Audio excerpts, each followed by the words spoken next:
Ketua Jurusan Pembangunan.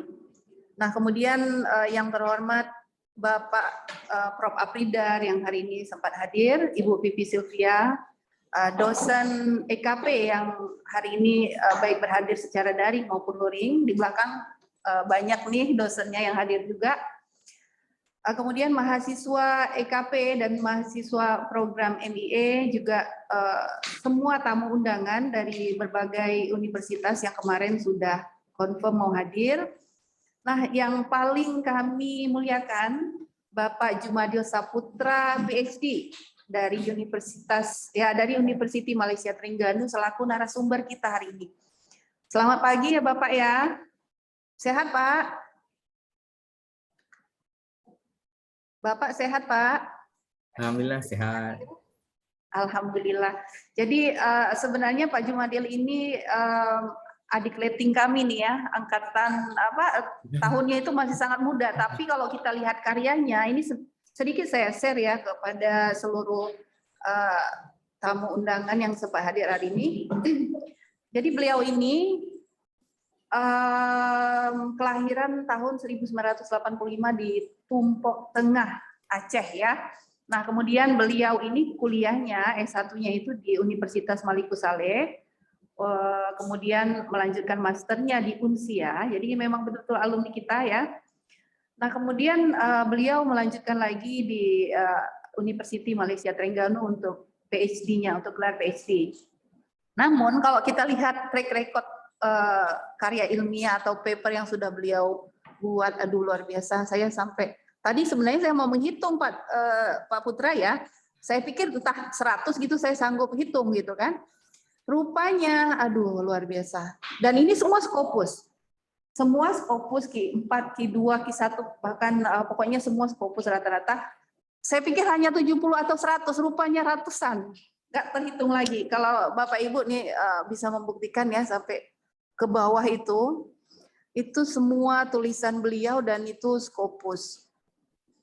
Jadi sungguh luar biasa dan kami sangat mengapresiasi Pak Putra ya untuk karya-karya ini, dan ini saya malu jadinya ya karena saya satu pun belum ada gitu ya. Kalau enggak mungkin udah naik kolektor kepala gitu Pak Putra ya. Baik, saya pikir kalau menceritakan Pak Putra itu sangat panjang ya, namun kita ingin mendengarkan langsung ya penyampaian materi beliau hari ini tentang sistem OJS ini. Maaf lagi batuk sedikit. Dan beliau ini saat ini menjabat sebagai managing editor di jurnal UMP dan juga editor di berbagai jurnal di Indonesia juga ada ya, di Bandung. Saya dengar nanti akan diceritakan sendiri deh oleh Pak Jumadil. Oke, tanpa memperpanjang waktu ya, kami persilakan kepada Pak Jumadil Saputra untuk menyampaikan materinya. Silakan Pak. Oke, baik Ibu, Assalamualaikum warahmatullahi wabarakatuh dan salam sejahtera. Saya ucapkan terima kasih banyak atas undangan yang diberikan, kesempatan juga. Terima kasih banyak kepada Bapak Ketua Jurusan Dr. Taufik Daud, Si Daud, dan Ibu Moderator, Ibu Dr. Sheni Seftarita. Terima kasih banyak atas undangannya. Saya putar tadi jemputan jadi undangan lah. Saya balik ke bahasa Indonesia gitu. Terima kasih banyak juga kepada, di sini ada dosen saya juga, dosen saya Ibu Vivi Sylvia, ada Bapak Apridar. Bapak Apridar itu dosen saya di Universitas Maliku Saleh. Saya memang asal Tepuk Tengah lah. Saya lahir besar di sana. Maksudnya saya bukan orang cakap yang ni bisa sampai ke Malaysia terus ada sukses di sana gitu kan. Tapi saya orang kampung je ni. Orang kampung Tepuk Tengah tu ke kampung kan, walaupun kota Lok Semawai gitu. Mungkin saya satu kampung dengan Pak Jamal lah. Jadi saya satu kampung dengan Pak Jamal, Dr. Jamal. Okey. Mungkin yang tadi tu CV saya udah dibacakan. Cuman saya ni muda lagi. Saya muda lagi berbanding junior lagi. Saya memang alumni daripada Universitas Shah Kuala gitu.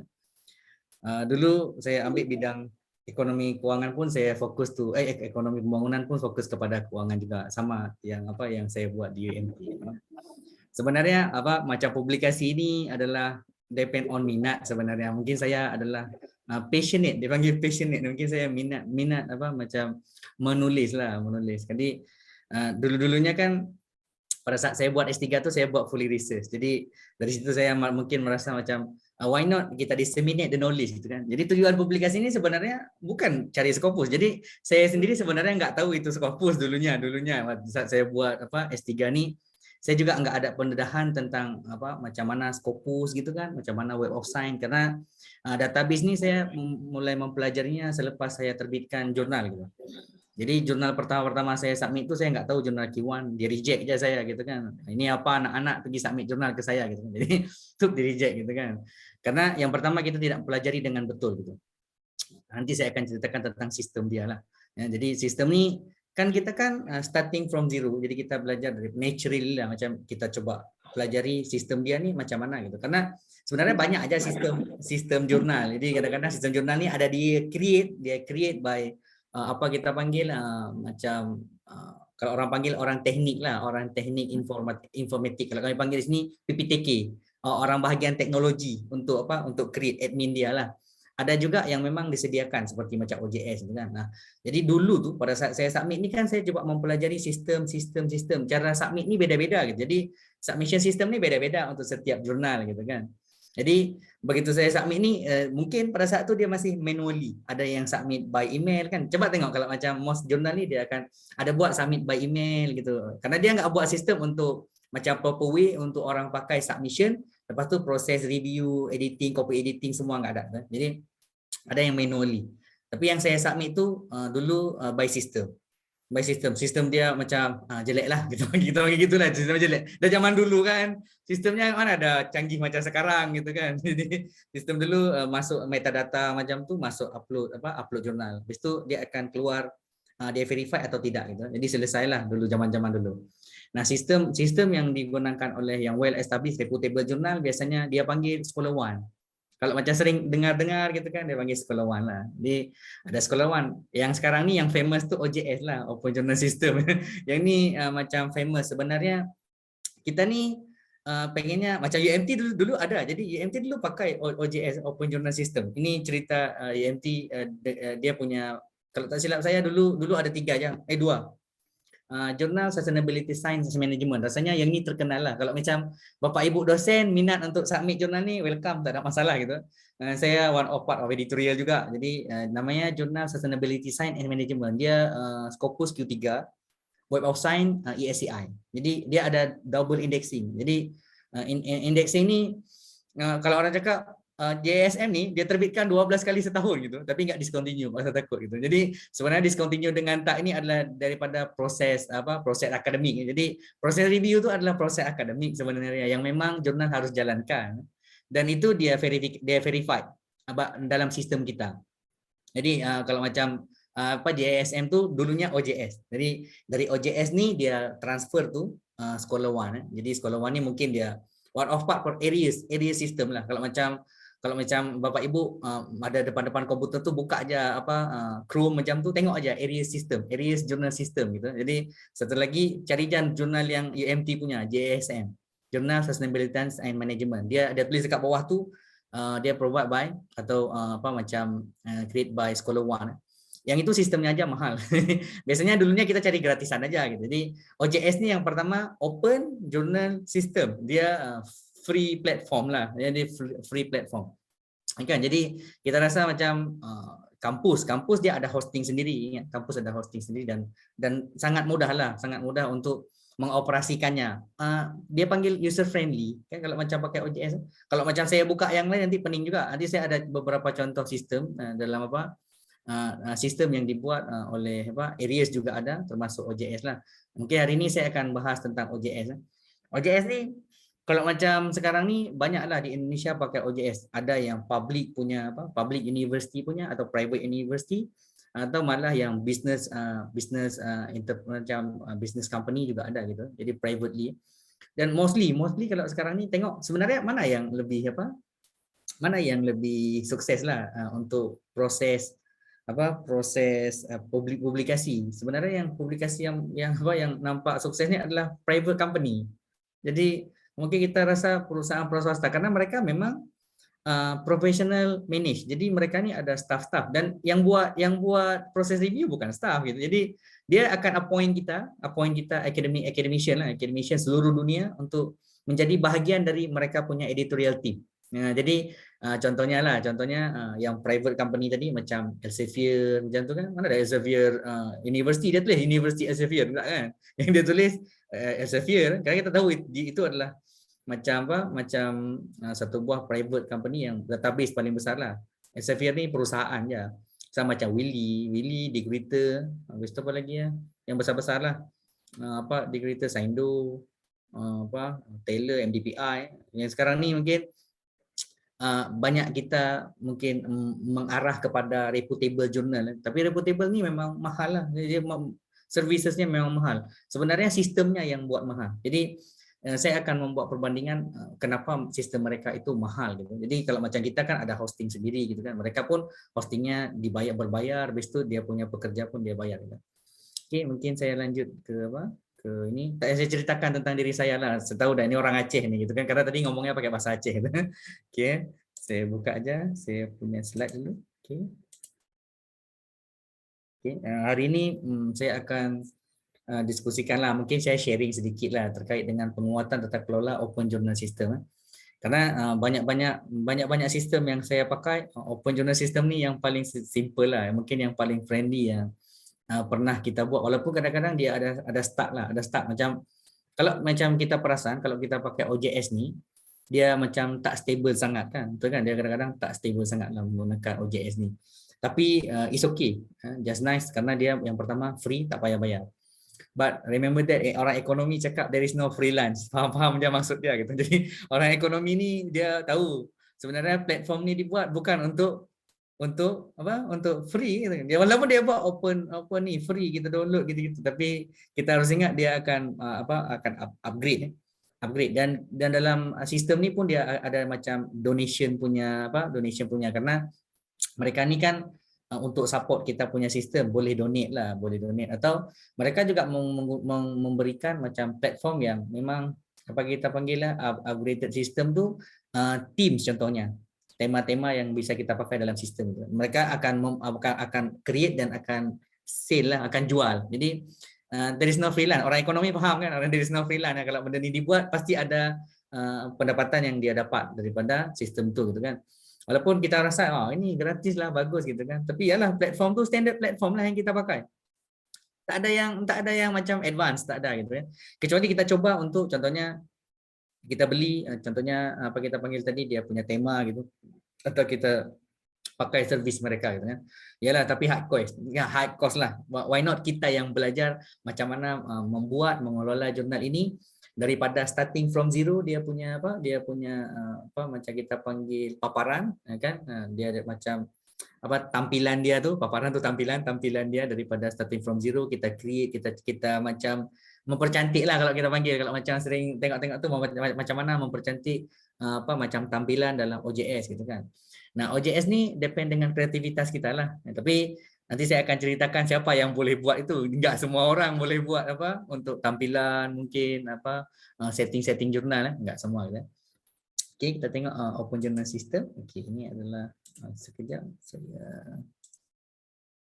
go to sini. Okey, nampak slide saya nampak. Okey, open journal system ni. Open journal system yang sekarang ni semua dah starting from macam elektronik punya platform kan. So OJS ni macam friendly system lah. Kalau macam saya rasa ni friendly system, karena sebelumnya macam UMT sendiri dia ada satu buah platform tu yang dia create oleh bahagian teknologi lah. Teknologi maklumat dipanggil di sini, information technology. Jadi mereka ni membuat satu sistem yang kita panggil sistem manual. Dia enggak ada proses review di situ gitu kan. Jadi nanti saya akan tunjukkan, selepas saya tunjukkan yang sistem tadi lah. Yang ini saya mau tunjukkan macam mana OJS, platform OJS sendiri yang dibangun oleh Knowledge Project, Public Knowledge Project. Dan dua sistem ni sangat berbeza gitu. Yang satu ni kita bangunkan dengan sistem manual, yang satu lagi kita bangunkan dengan yang satu lagi kita just pasangkan dalam kita punya hosting. untuk memudahkan sistem-sistem. Contohnya di dalam sini kita perlu manage the journal, dan termasuk menerbitkan jurnal tersebut. Jadi manajemen jurnal waktu orang mau register. Maaf, Putra. Ya. Kalau bisa slide-nya di full screen aja bisa? Ini full screen tak? Ya, Ini full screen tak? Share-nya diklik yang full screen bisa? Oh, share-nya full screen. Oke, gini. Oh. Sudah? Enggak. Ya udahlah, nggak apa-apa. Boleh? Ya udah, boleh. Rasanya ini toggle start data. Sekejap. Screen. Coba abang. Coba abang. Coba abang. Hilang. Di full screen dulu, Pak. Sekejap. Saya full screen dulu. Kejap, saya stop dulu.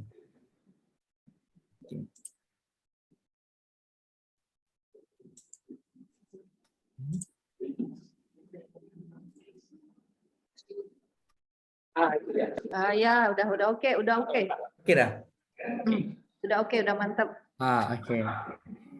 Nampak Oke, tapi saya tak tahu ini tershare atau tak. Tershare dah belum? Tershare dah kan? Tershare tak ni? Sudah jelas, sudah oke. Sudah? Ya, Okay. lanjutkan. Okey, sekejap tadi dah hilang dah. Okey. So yang ni macam mana seorang macam manager lah, dalam kita panggil boleh manager jurnal lah, ada editorial jurnal tu. Macam memanage jurnal ni starting from orang submit ke kita lah. Lepas tu platform ni juga memberikan macam kita panggil kemudahan buat author sendiri gitu kan. Kadang-kadang author ni perlu register diri dia dulu, habis tu assign dia sebagai author and reader gitu kan. Seandainya author ni juga menjadi bahagian daripada reviewer kita, maka tugas daripada jurnal manager lah untuk assign dia. Tapi sebelum tu juga kita harus bagi undangan juga ke dia lah, macam mengundang dia untuk menjadi bahagian daripada jurnal kita gitu. Nah, walaupun mungkin jurnal yang ada sekarang ni, kalau macam saya tengok lah, saya search tu jurnal yang di kita ni masih menggunakan OJS 2 kalau nggak salah lah, tapi masih menggunakan OJS 2. Mungkin boleh di upgrade, tak ada masalah pun. Upgrade tu tak adalah macam susah sangat pun upgrade untuk OJS. Jadi biasanya orang teknologi maklumat tahulah, orang teknologi maklumat ni macam informatik untuk upgrade upgrade the system dalam hosting tu, minta mereka upgradekan jadi OJS 3, karena yang saya ajarkan hari ini saya tak tengok yang OJS 2 karena saya menggunakan OJS 3, walaupun banyak jurnal yang sebelum ni saya gunakan OJS 2 gitu kan. Cuman karena dia kadang-kadang kita perlu upgrade untuk stability daripada sistem. Kadang-kadang orang kan tak apalah pakai OJS 2 aja sampai habis gitu kan. Jangan gitu. Jadi dia macam tak stable. Jadi kalau macam dia suggest dekat atas tu minta kita untuk upgrade, kita upgrade, karena dia akan memberikan macam kemudahan lain lah untuk setup atau setup review, habis tu macam komunikasi dengan author juga mungkin notification-nya mudah sampai ke macam menerbitkan jurnal tersebut kan. Okey, yang ni gini, OJS adalah suatu sistem pengaturan dan sistem publikasi jurnal ilmiah online yang berbasis open source. Ni open source ni semua, any single person. Kalau kita tick lah open source gitu. Jadi open journal ni, kalau kita tengok directory open journal system kan, dia ada settingannya sebenarnya di dalam website. Nanti saya tunjukkan website macam mana settingan dalam website, sehingga orang nggak perlu registrasi untuk membaca. Ada orang perlu registrasi untuk membaca dan mendownload jurnal gitu kan. Jadi kalau macam it's okay lah, depend dengan keputusan daripada editorial lah. Jadi gini, settingan jurnal ni jangan dibuat sendiri. Settingan jurnal ni adalah dibuat dengan meeting hasil rapat lah. Jadi kalau macam kita buat satu jurnal, rapat dulu, hasil rapat, habis tu sistem pengaturan ni juga berdasarkan hasil rapat gitu. Jadi kita ni mau kita buat blind preview kan. Jadi orang yang submit nggak tahu nama, orang yang review juga nggak tahu. Jadi macam saya mereview, saya nggak tahu orang yang submit paper ni siapa gitu, dan orang yang mensubmit jurnal ni, autor ni juga nggak tahu siapa reviewernya. Yang itu juga berdasarkan daripada hasil rapat gitu. Jangan dibuat sendiri. Jadi kadang-kadang yang ini ada pengelola jurnal. Biasanya yang kelola jurnal ni nggak mungkin juga apa macam chief editor memegang sistem ini gitu kan. Chief editor hanya tahu pada saat the end of tu lah, pada saat meeting apa macam pengesahan atau untuk terbit gitu. So relatively dia mudah dipelajari ya. Karena OJS ni sangat simple, makanya mostly kita di Indonesia, bahkan di Malaysia juga menggunakan OJS ya. Bahkan di Malaysia menggunakan OJS walaupun yang ni mereka lebih prefer membangun sistem mereka sendiri. Nanti saya tunjuklah macam mana UMT membangun sistem mereka sendiri untuk untuk jurnal gitu. Mungkin saya tak tahulah dulunya waktu awal mula kami buat dipanggil ini UMT University Malaysia Terengganu Journal of Undergraduate Research. Jadi dulunya platform ni kami buat untuk membiasakan mahasiswa kami menerbitkan jurnal, samalah macam yang dibuat di Unsiah sebenarnya. Jadi jurnal karya ilmiah mahasiswa gitu kan, sama. Kami memang buat macam skripsi, kalau di sana skripsi kami panggil final project. Jadi final project tu outputnya adalah paper. Jadi ada 7 mahasiswa menghasilkan paper gitu kan. Mungkin tak adalah kita submit to Scopus Journal atau Web of Science Journal macam tu, tak. Jadi kami juga support jurnal dalaman UMT yang dibuat, karena macam kita di sana ada indexing Sinta gitu kan, ada indexing Garuda, sama juga macam di Malaysia. Malaysia ada MySite, My Journal macam tu.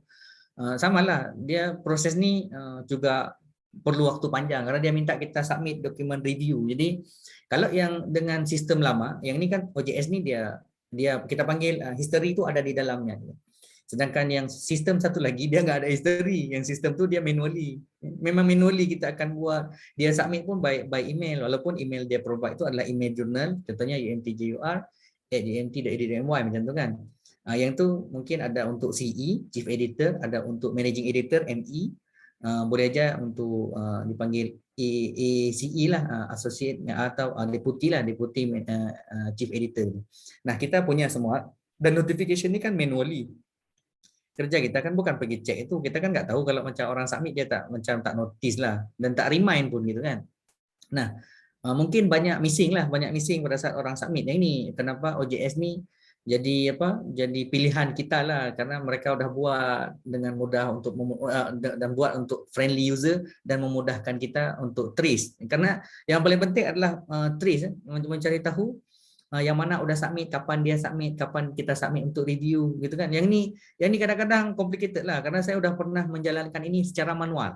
Dulu UMT punya sistem manual, walaupun iyalah saya cuma dulunya saya kan masuk ke sini jadi reviewer, asal-asal saya reviewer. Sebelum jadi managing editor saya reviewer aja.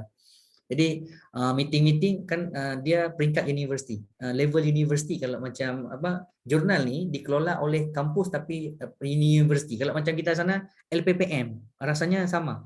Di sini panggil CRIM lah, Center Research Management, macam tu, Innovation and Management. Kalau macam kita rasanya LPPM lah. So LPPM di sini, saya panggil LPPM juga lah, the same level. Contohnya LPPM di UMT sendiri, dia akan fokus tu macam mana mengembangkan atau memajukan publikasi jurnal UMT contohnya. Nah dari situ saya tengoklah kenapa dia masih menggunakan sistem yang manual gitu. Jadi pada saat sebelum ni Profesor Yusliza Muhammad Yusof lah managing editor. Habis tu saya bincanglah dengan Prof Yus tu berkenaan dengan sistem yang dia buat. Dia cakap sistem ni macam complicated lah, tak friendly untuk orang lah. Maksudnya kalau macam orang mau submit jurnal, dia submit, tapi kita notice pun kalau kita buka lah email baru kita notice, kalau tak biarlah kan itu kan. Tapi kalau macam menggunakan sistem OJS, submission tu dia ada notification. Kalau sum of jurnal yang memang well established reputable jurnal, begitu kita submit dia akan keluar notification, lepas tu editor dia akan bagi tahu yang dia dah terima. Perasaan kan kalau macam submit jurnal-jurnal contohnya Taylor ke macam tu, Willy ya. Jadi InderSign dia kita submit, dia akan keluar notification submission automatic generated, yang tu based on system tadi lah. OJS juga ada macam tu. Dan satu lagi, kalau boleh assign editor akan email kembali bahwasanya dia udah dapat dan confirm dah untuk buat screening proses macam tu. Jadi kadang-kadang yang ni yang mungkin yang secara manual sistem tadi dia tak boleh nak macam guna sistem yang dipanggil advance macam tadi. Kita kan buatnya hanya untuk, contohnya kita buat homepage dia, tempat terbitkan, platform untuk terbitkan jurnal aja. Orang submit pun pakai email. So yang jaganya pun guna email juga, terima email, biasa submit ke orang lain pun bagi kertas satu macam review form. Ada kan review form kan, kalau macam ingat dulu secara manual tu review form, email ke dia, kasihkan paper ke dia gitu kan, isikan review form. Habis tu boleh aja kadang-kadang dulu tu mana dah kita print, kita isi manual gitu. Jadi apa kemudahan yang dibuat oleh PKP ini adalah kita perlu pun buang waktu. Jadi macam banyak sangat yang memang harus kita jalanilah dengan manual tadi. Nanti saya akan buat komparatif antara jurnal yang manual dengan jurnal yang OJS dalam walaupun jurnal tu dah saya dah di archive lah. So archivekan jurnal tu dimasukkan dalam jurnal OJS. Jurnal ni under my journal, under Malaysian Citation Journal. Kalau macam sana Sinta 1 lah, kalau kita Malaysian Journal, my journal dia panggil.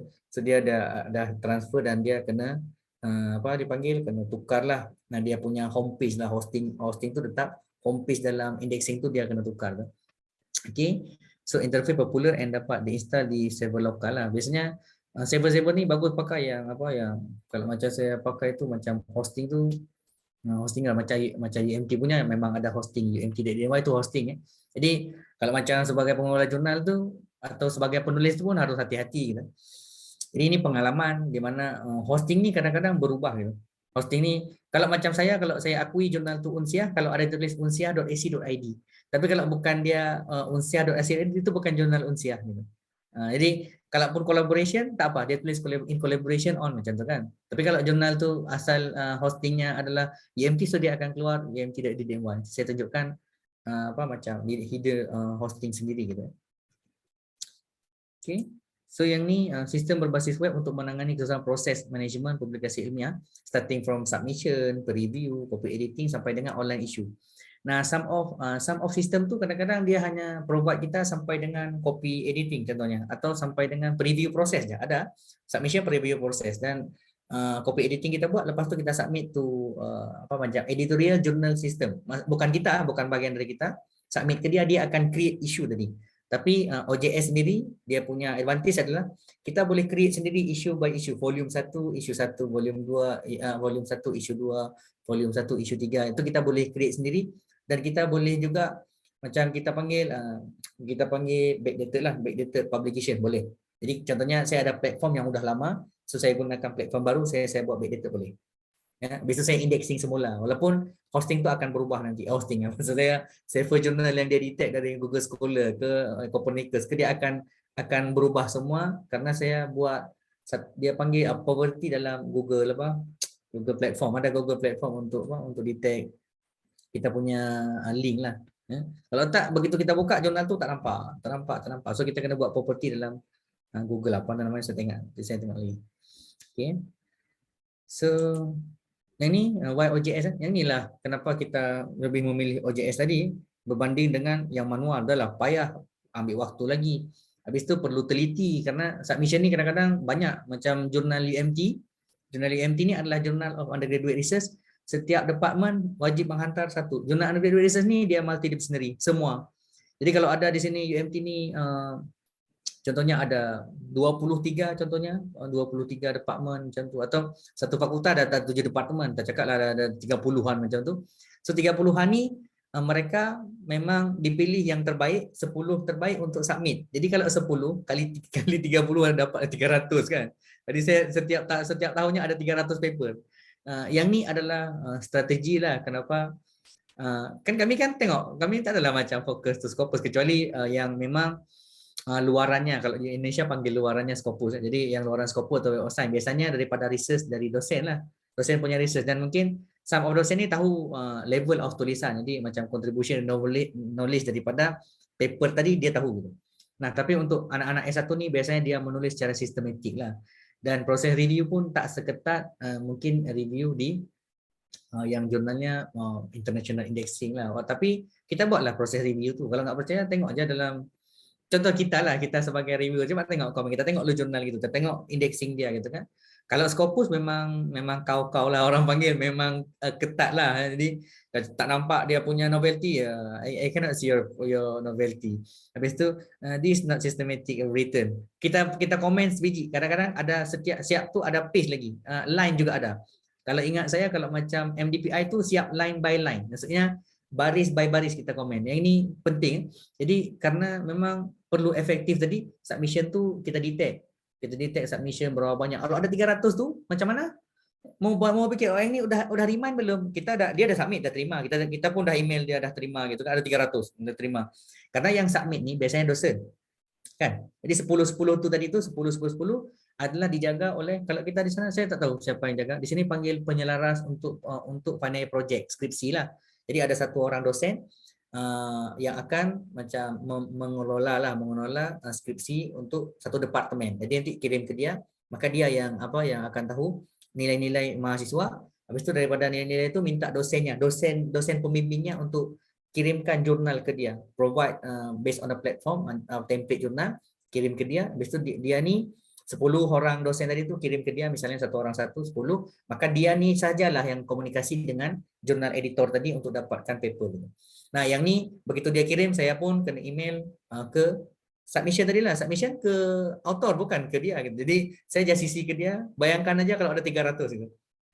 Efektif nggak buat kerja gitu. Ya kan? Jadi ini yang terjadi kalau seandainya banyak submission. Kalau macam UMT punya memang banyak submission dia. Kalau dalam setahun tu 300 kan, 300 lah.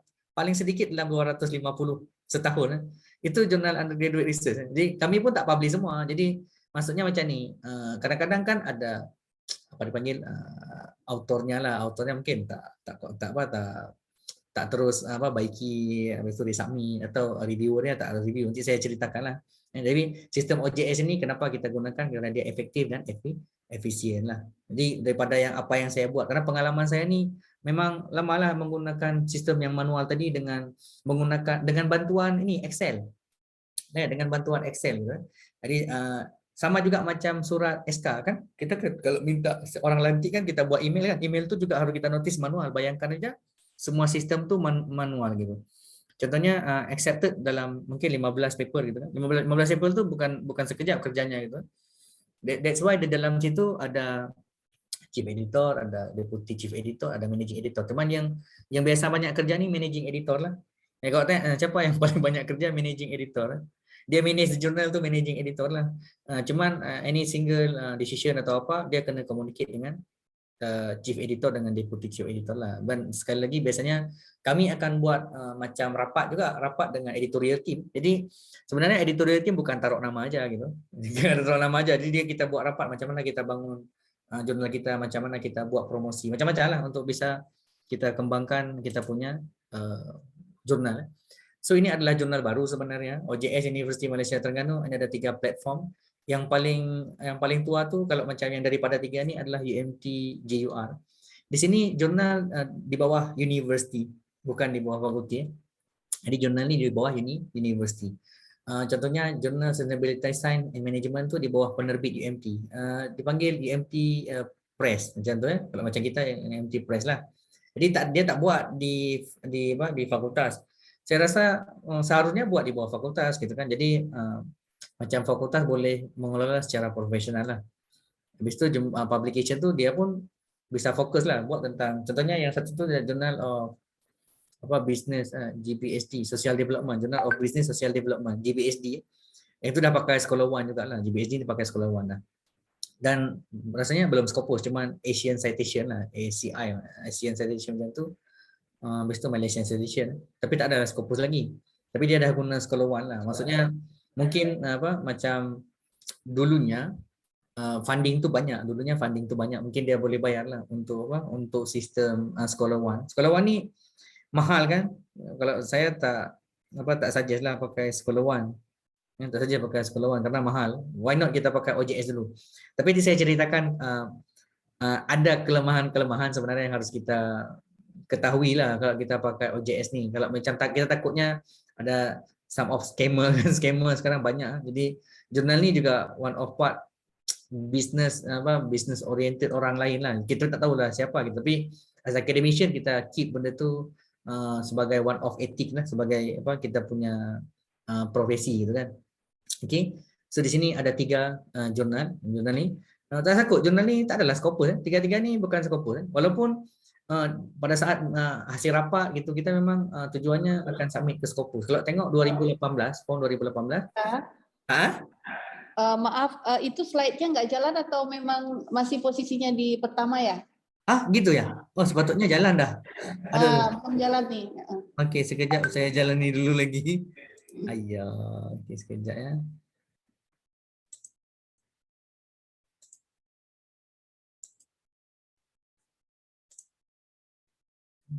Dia tak jalan ya.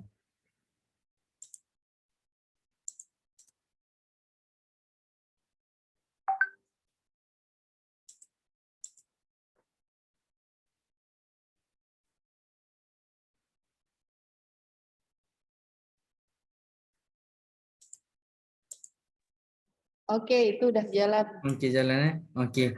Sepatutnya tadi udah apa? Udah sampai kemana? Saya pun tak ada yang bagi tahu. Patutnya bagi tahu aja. Oke. Oke. So yang ini ada tiga memang apa OJS yang kita gunakan sekarang ni lah di UMT. So yang the first tu kita buat tahun 2018 ya. 2018, 2018, 19, 2018, 19 ni selama 2 tahun ni kita pakai manual system lah. So yang ni saya propose pada saat meeting dengan LPPM di UMT. So cakap why not kita pakai OJS. Saya pun rasa macam Prof Yus banyak kerjalah menggunakan manual system. Walaupun sistem tu UMT yang buat gitu kan. Mungkin lagi safety. Mungkin dia lebih keamanannya lebih tinggi lah dibuat menggunakan sistem tadi. Tapi sekarang ni tak apalah, walaupun kita guna yang platform free, hosting tu tetap hosting kita. Maksudnya orang tahu yang ni memang jurnal UMT gitu. So yang dua lagi ni adalah adik-beradik dia lah. Maksudnya jurnal baru yang dibuat selepas UMT JUR. UMT JUR ni karena ada bahasa undergraduate research, maksudnya punya anak-anak S1 gitu kan. Jadi yang lain ni mungkin merasa kawan-kawan lah, merasa bahwasanya yang ini kan untuk undergraduate, padahal bukan gitu. Jadi ada aja banyak jurnal di luar negara yang memang undergraduate research jurnal ni jadi Scopus juga, jadi Web of Science gitu, dan banyak peminat karena dia multidisciplinary ya.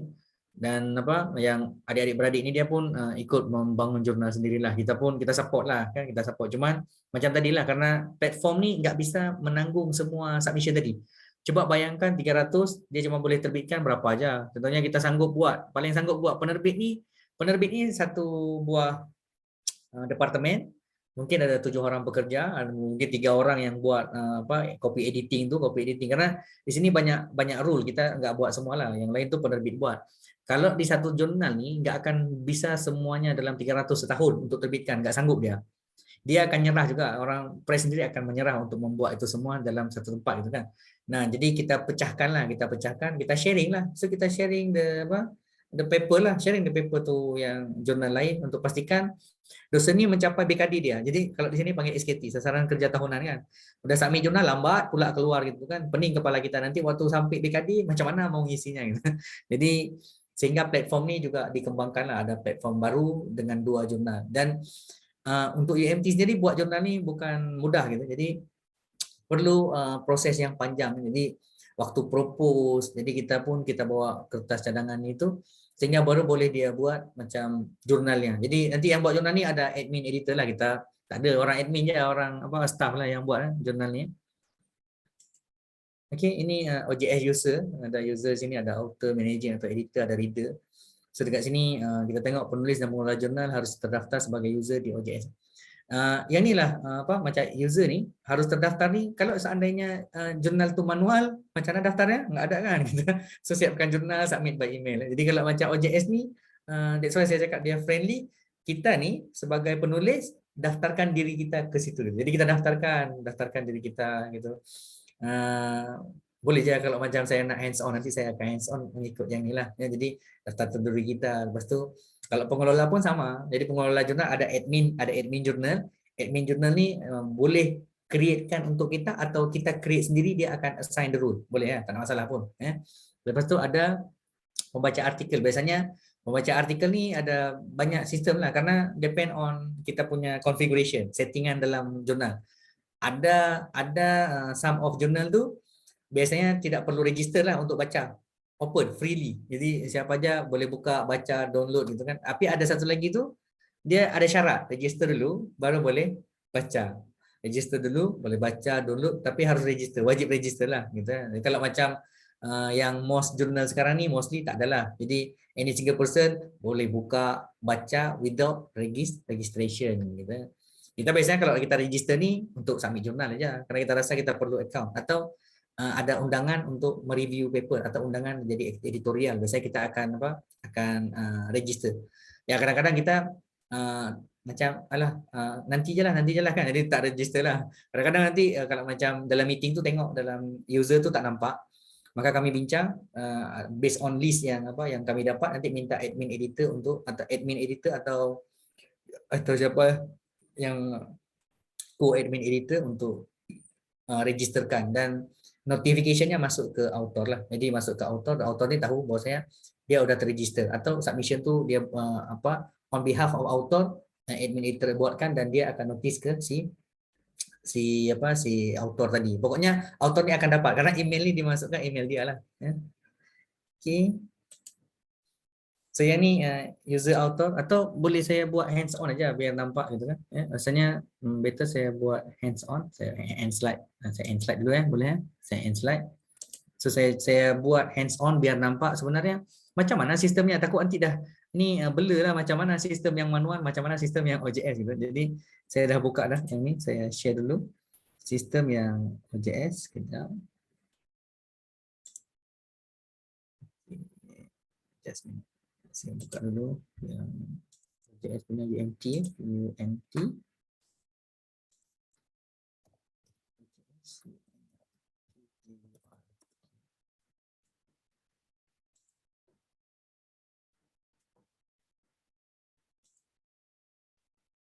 Saya stop sharing dulu.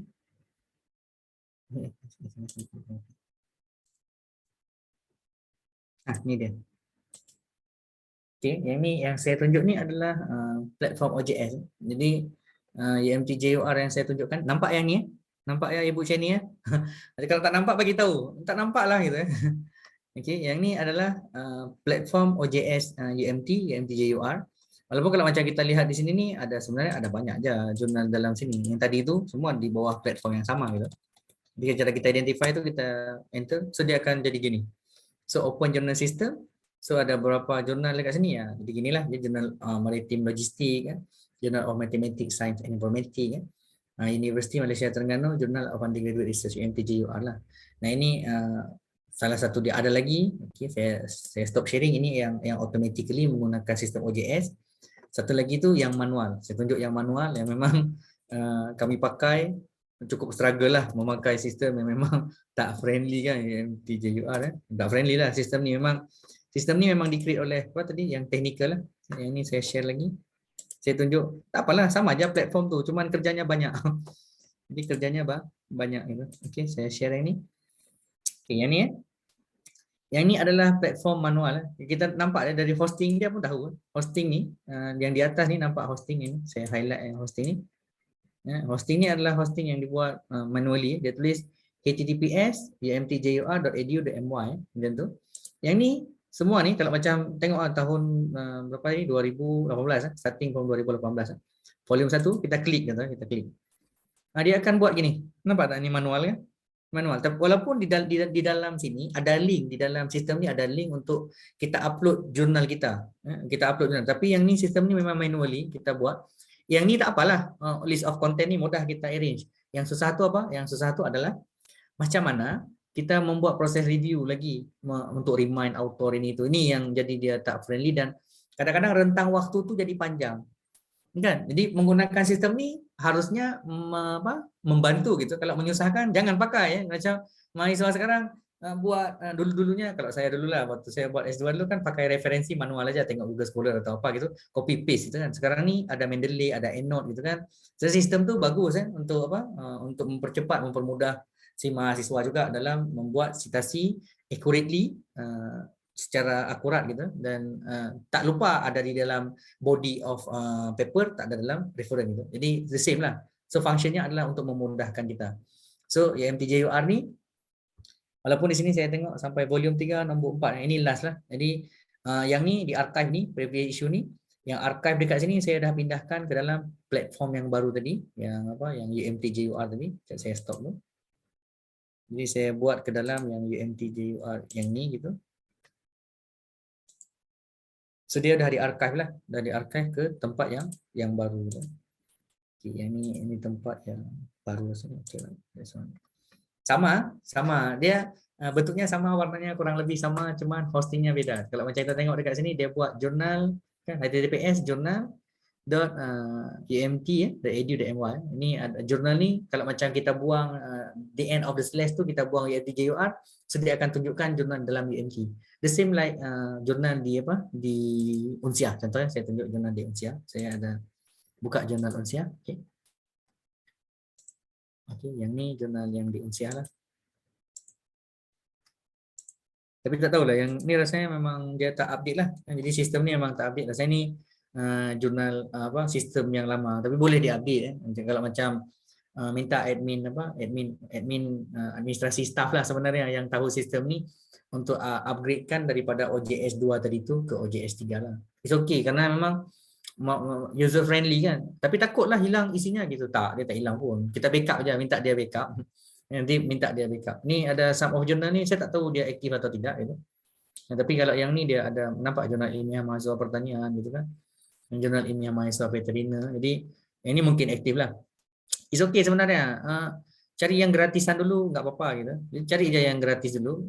Pastikan jurnal itu berjalan. Kadang-kadang ada jurnal nggak ada yang contribute pun. Kadang-kadang capek kita cari siapa mau contribute jurnal. Betul kan? Biasa ada jurnal, susah juga cari contributor dalam jurnal sendiri, susah gitu.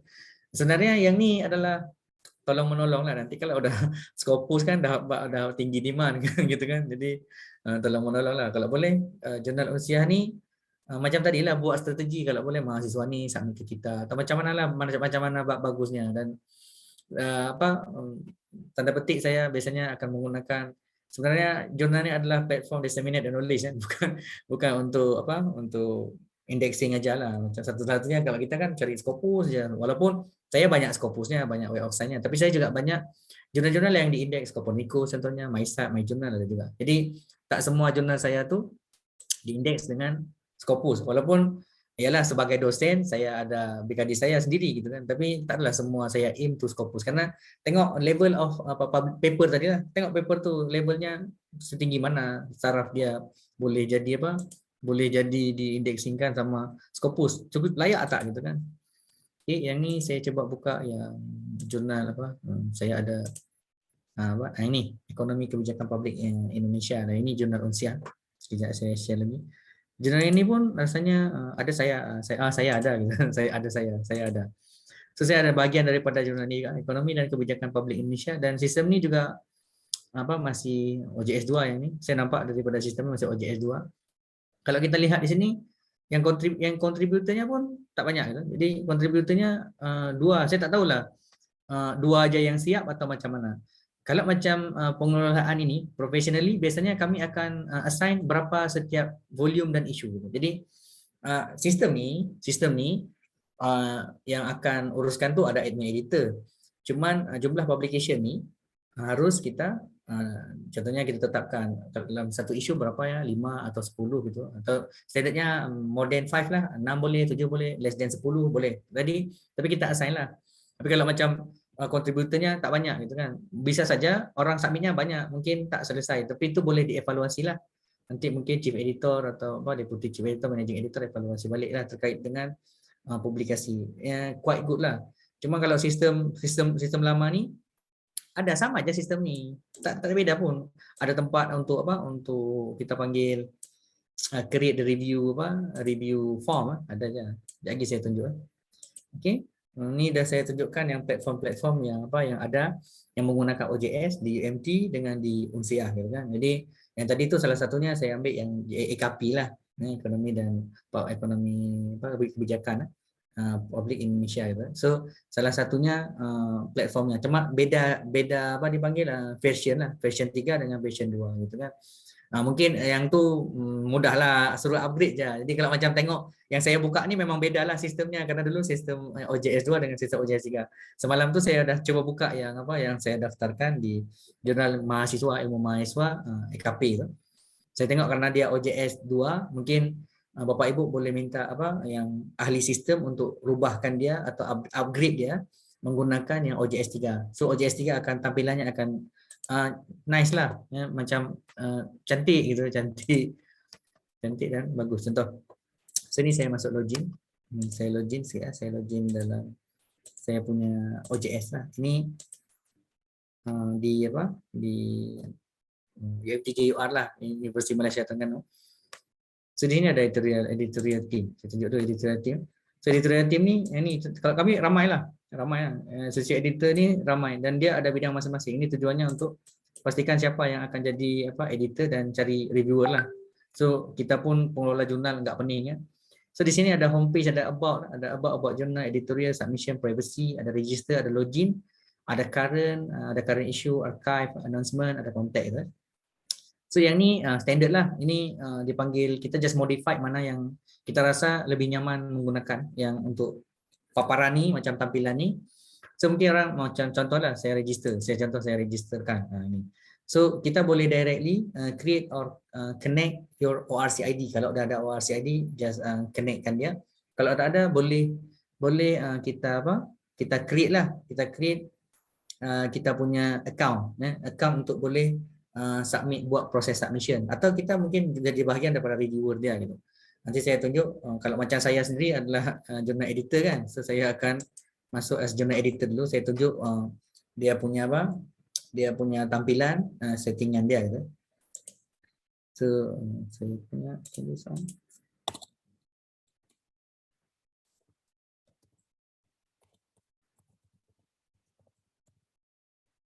Kalau salah nampak tu. Pasal saya tak ingat ni je. Okey, ni contoh dia gitu. Ni tak apalah, tengok je lah, tak ada rahsia pun kan. So ini kita boleh tukar lah, tapi saya masuk ni biasanya kalau satu platform tu kita boleh juga tengok platform lain lah, yang punya orang boleh, tapi tak payah buka lah punya orang, buka punya sendiri je. Jadi platform OJS 3 dia tampilan dia macam ni gitu. Dan dia berbeda dengan OJS 2 jauh lah berbeda dengan OJS 2. Macam kita pakai laptop tu DOS lah, DOS dengan pakai Windows, beda kan. So Windows pun, Windows zaman dahulu dengan Windows baru beda. So why not kalau macam yang sistem tadi tu, sistem OJS 2 tu di-upgrade je ke OJS 3, so dia akan jadi macam ni. The same lah, nanti kita just tampilannya aja yang berbeda, tapi semua yang backup tadi tu dia akan masuk balik. So kita just import balik yang backup tadi, kita import balik, so dia akan jadi macam biasa, cuman tampilan tu dan sistem yang berbeda itu. Mungkin ada some of macam kita panggil macam error lah. Saya pernah buat juga, walaupun saya coba fahami juga macam mana sistem tu. Kadang-kadang dia error juga, perlu waktu juga untuk kita perbaiki gitu. Dan macam-macam lah, kita harus buka hosting dia lah, macam-macam, panel dia, panel macam-macam. Yang tu kalau boleh minta admin daripada staff teknologi maklumat lah, orang yang staff teknik dia lah. So yang di sini sebagai jurnal editor pun kita juga boleh submitkan on behalf orang lain gitu. Boleh gitu. Contohnya jurnal ni baru kan, biasanya kalau ada jurnal baru kan biasa kita buat manually dulu gitu kan, buat manual lah kawan-kawan. Contohnya satu di Unsiah, di EKP sendiri udah bersetuju untuk buat jurnal. Mungkin ada sebagian dosen ni contribute di jurnal, so kita buat manually. Nah, yang manual ni kan ada dia punya proses review tadi kan. Yang itu kita diberikan dipanggil wewenang lah. Jadi untuk mungkin kita nggak menjalankan proses review tu dalam sistem. Ya kan, mungkin kali pertama lah. Tengok yang saya buat tadi. 2 tahun saya pakai manual gitu. Habis tu saya just ambil benda tu, saya masukkan, saya archivekan ke dalam OJS yang baru gitu kan. Boleh je, tak ada masalah pun. Jadi sebenarnya proses tadi tu je yang perlu kita record. So di sini dia akan masuk ke dalam report editorial activity, siapa yang buka, assign siapa gitu, dia akan nampak dekat sini. So history ni nampak kapan dia submit, kapan dia review gitu kan, dia remind, semua nampak di sini. So yang ni, yang sistem yang macam ni yang akan nampak, contohnya kalau misalnya jadi editorial journal tu managing editor lah. So managing editor akan nampak macam ni, atau admin jurnal sendirilah dia akan nampak sama seperti ini. Karena untuk settingan ni, settingan jurnal ada setting jurnal, website, workflow, distribution, user and rule ni. Macam saya managing editor boleh lah. Contohnya Dr. Shani ke Dr. Taufik ke, on behalf of our editorial, contohnya saya undang sebagai editorial board jurnal. Nanti saya coba registerkan salah satulah jurnal. Saya pun boleh assign sebagai reviewer atau assign as section editor. Nanti saya akan bagi tahu macam mana section editor rule tu. Ini contohlah. Okey. sistem user auto ni biasanya kita akan registrasikan. Okay, saya tunjuk sistem registrasi. So, saya log out dulu.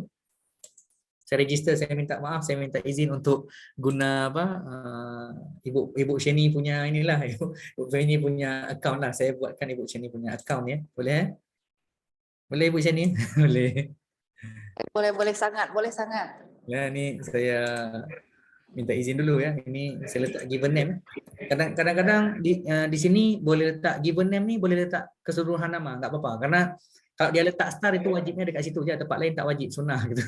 Jadi kalau macam ada given name tu boleh isi penuh Sheni Seftarita gitu kan. Dan ini juga di setting sama yang buat yang installkan dia punya OJS jurnal ini sendiri gitu. Dan kadang-kadang dia akan jadi star, mostly akan jadi star given name dengan family name. Kalau macam tu boleh juga kita buat dekat sini, kita cut dia. Kita pindah ke yang family name. Nah gitu. Kalau boleh, kalau macam di Malaysia, perbezaan di Malaysia, kami pula di Malaysia gitulah. Kan orang Malaysia namanya ada bin kan, ada bin binti gitu.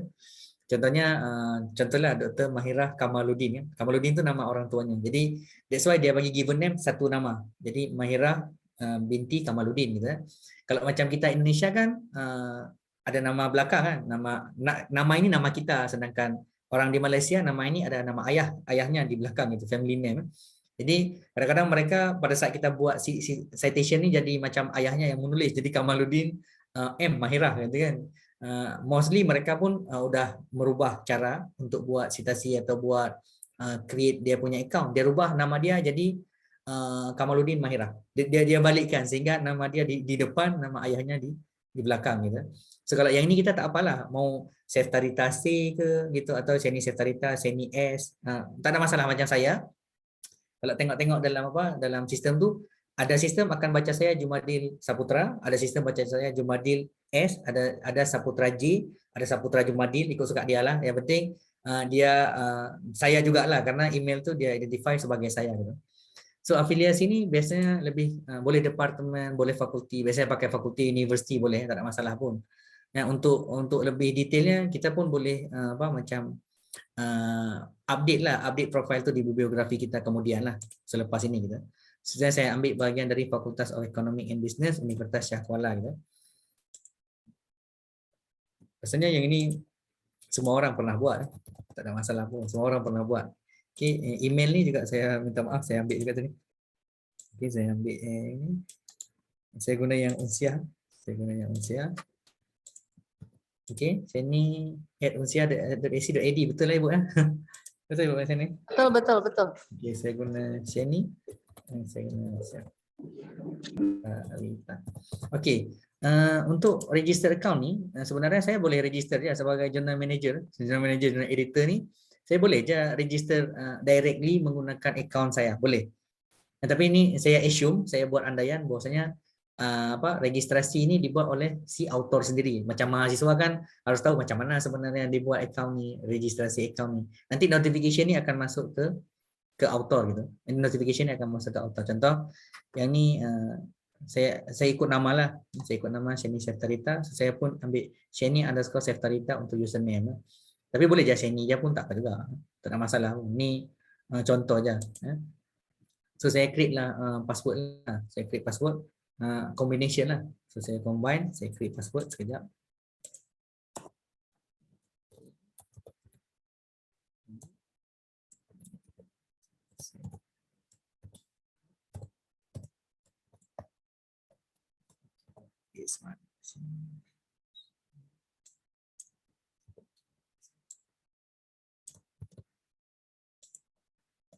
Create password. Okay. Di sini ada pilihan sebenarnya. Yes, I agree to have my data collected and stored according to the privacy statement.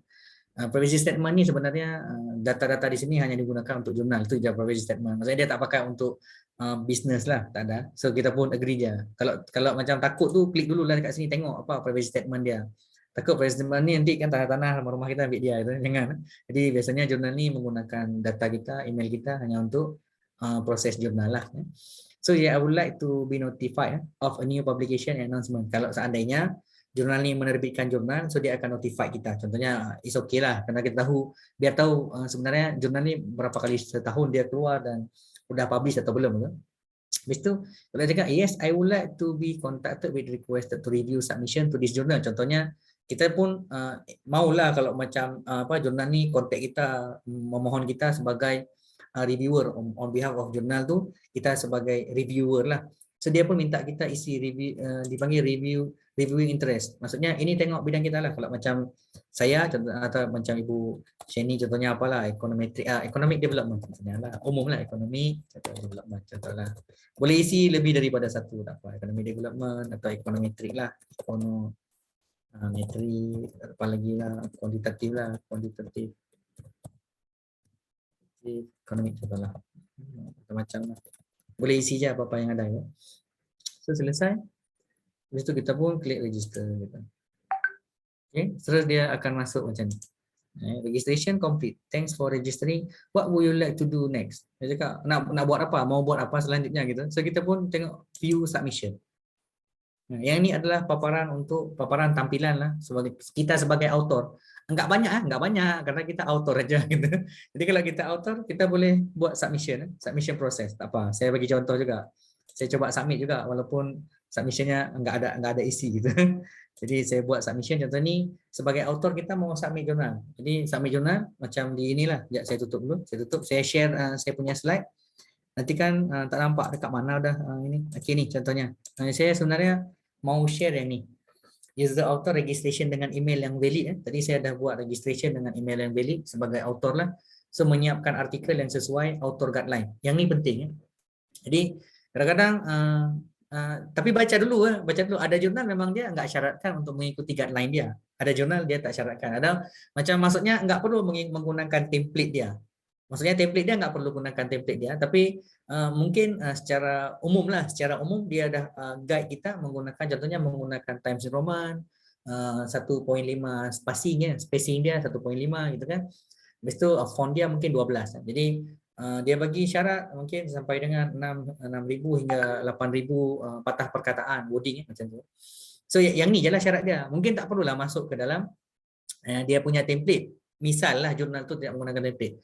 Tapi kalau misal jurnal tu ada template, okey. Contohnya dia cakap kami akan proses jurnal ini, kan kita harus membaca dulu author guideline. Kalau macam mau submit jurnal ini, maka si author ni haruslah menggunakan template. Maksudnya paper yang kita buat tu kita harus sesuaikan dengan template jurnal dia. Contohnya di bawah tu dia cakap silahkan menggunakan Mendeley untuk citasi dan referensi, misalnya, atau menggunakan EndNote. Kalau misalnya yang MDPI itu biasa guna EndNote atau Mendeley lah. So dia akan merekomendasikan kita menggunakan sistem. Okey, silakan dibaca dekat author guideline lah untuk biar lebih jelasnya sebelum kita submit jurnal tu gitu. Kadang-kadang jurnal kita submit ni dia enggak proses pun. Boleh je dia macam dia screening karena jurnal ni akan masuk ke jurnal editor lah, jurnal editor. So kita pun tahu ini belum memenuhi syarat. So dia kena perbaiki dulu. So dia decline dulu lah. Dia decline atau dia buat resubmitted. Nanti saya akan tunjuk di mana tempat untuk kita request ke dia without decline dia punya lah. Maksudnya dia masih a part of submission dan kita masih boleh menggunakan file dia untuk komunikasi dengan dia sampai selesai lah. Lepas tu ada mengisi metadata sesuai artikel yang disubmit. Okay. So ni saya akan tunjuk kalau macam on behalf of author kita akan submit jurnal. Okay. Okay, yang ini adalah author. Ingat yang ni adalah bahagian author. Tak banyak, memang tak banyak lah. Author kan bukan reviewer adalah juga bahagian reviewer nanti. So dia ini ada notified juga. Habis tu yang ni my assign ni kita boleh buat submission. So kita klik je buat submission. Yang ini adalah section policy. Section policy ni juga dibuat dalam muka surat depan jurnal. Section policy dipanggil, boleh baca dulu sebelum kita submit jurnal kita. So submission requirement ni you must read and acknowledge that you have completed the requirement below before proceeding. Belum kita submit ni kita harus penuhi dulu syarat-syaratnya lah. So kita baca satu-satu. The submission has not, biasanya saya dah tengok, saya tick je ini, saya tick semua gitu kan. Kan ini yang penting cepat submit kita. Padahal tak, sebenarnya proses tadi kita harus tahu the submission has not been previously published. Jurnal kita ni jangan dah pernah diterbitkan sebelumnya karena biasanya mereka akan buat similarity.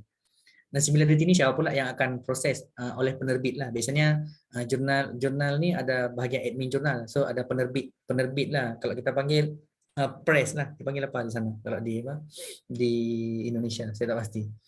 Tapi ada penerbit memang spesial lah, bukan di fakultas buat jadi kami nggak buat di fakultas untuk proses copy editing. Jadi copy editing ni memang dibuat sama staff penerbit so nor is it before another journal for consideration, maksudnya adakah dia sudah diterbitkan atau dia sudah disubmit ke jurnal lain, masih dipertimbangkan untuk diterbitkan gitu. Maksudnya sudah kita submit dan dia masih lekat di situ.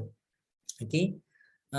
Yang ni memang penting, kalau boleh kita withdraw dulu lah, kita tarik dulu, kita retract lah, maksudnya kita withdraw daripada mereka, kita kirim email, maksudnya kita mau submit ke tempat yang lain. It's okay lah kalau macam tu. Jangan sampai dua-dua tu terbit satu tempat gitu. Sebagai macam profession dosen ni susah, dia akan blacklist lah. Takut kan? Kalau macam sama of journal dia blacklist kita. So the submission file is in Open Office, Microsoft Word or RTF document file format. Maksudnya kita friendly, kita akan guna Microsoft Word kan. So kita pun guna Microsoft Word. Okey. Ada tak yang macam sistem lain dia mau pakai, ada yang guna LaTeX macam tu, ada LaTeX program, ada macam-macam lah ya. Where available URL for the references have been provided. Maksudnya kalau referensi yang kita pakai itu ada link kan, ada link, ada DOI, ada URL tu, kita provide benda tu, kita klik dia dalam sistem tu, kita masukkan dalam kita punya. Karena kalau Google Scholar dia tak lengkap kan, Google Scholar ada lengkap. So dah kita buat, kita save dalam Mendeley pun kita buat citation. Lepas tu kita cari DOI tu, klik aja DOI sampai kat sana, kita ambil URL-nya, kita paste kat sini kan. So the text is a single space, use 12 point font. Fontnya 12. Employ italic rather than underlying except error. Ini sebenarnya jurnal ini ada yang buat copy editing, dia guna sistem. Jadi kalau macam submission tu nggak apa-apa, submit biasa aja, macam template jurnal biasalah, nggak perlu ikut template jurnal kami. Jadi judul jurnal, penulis, cuman di penulis ni biasa kan, karena kita ada beda afiliasi, contohnya pertama, kedua, ketiga tu. Nanti kita contohnya orang pertama di Unsia, orang kedua mungkin di UMT, orang ketiga mungkin di UKM gitu kan. So kita buatlah, kita assign satu. Habis itu siapa yang corresponding author dia gitu kan.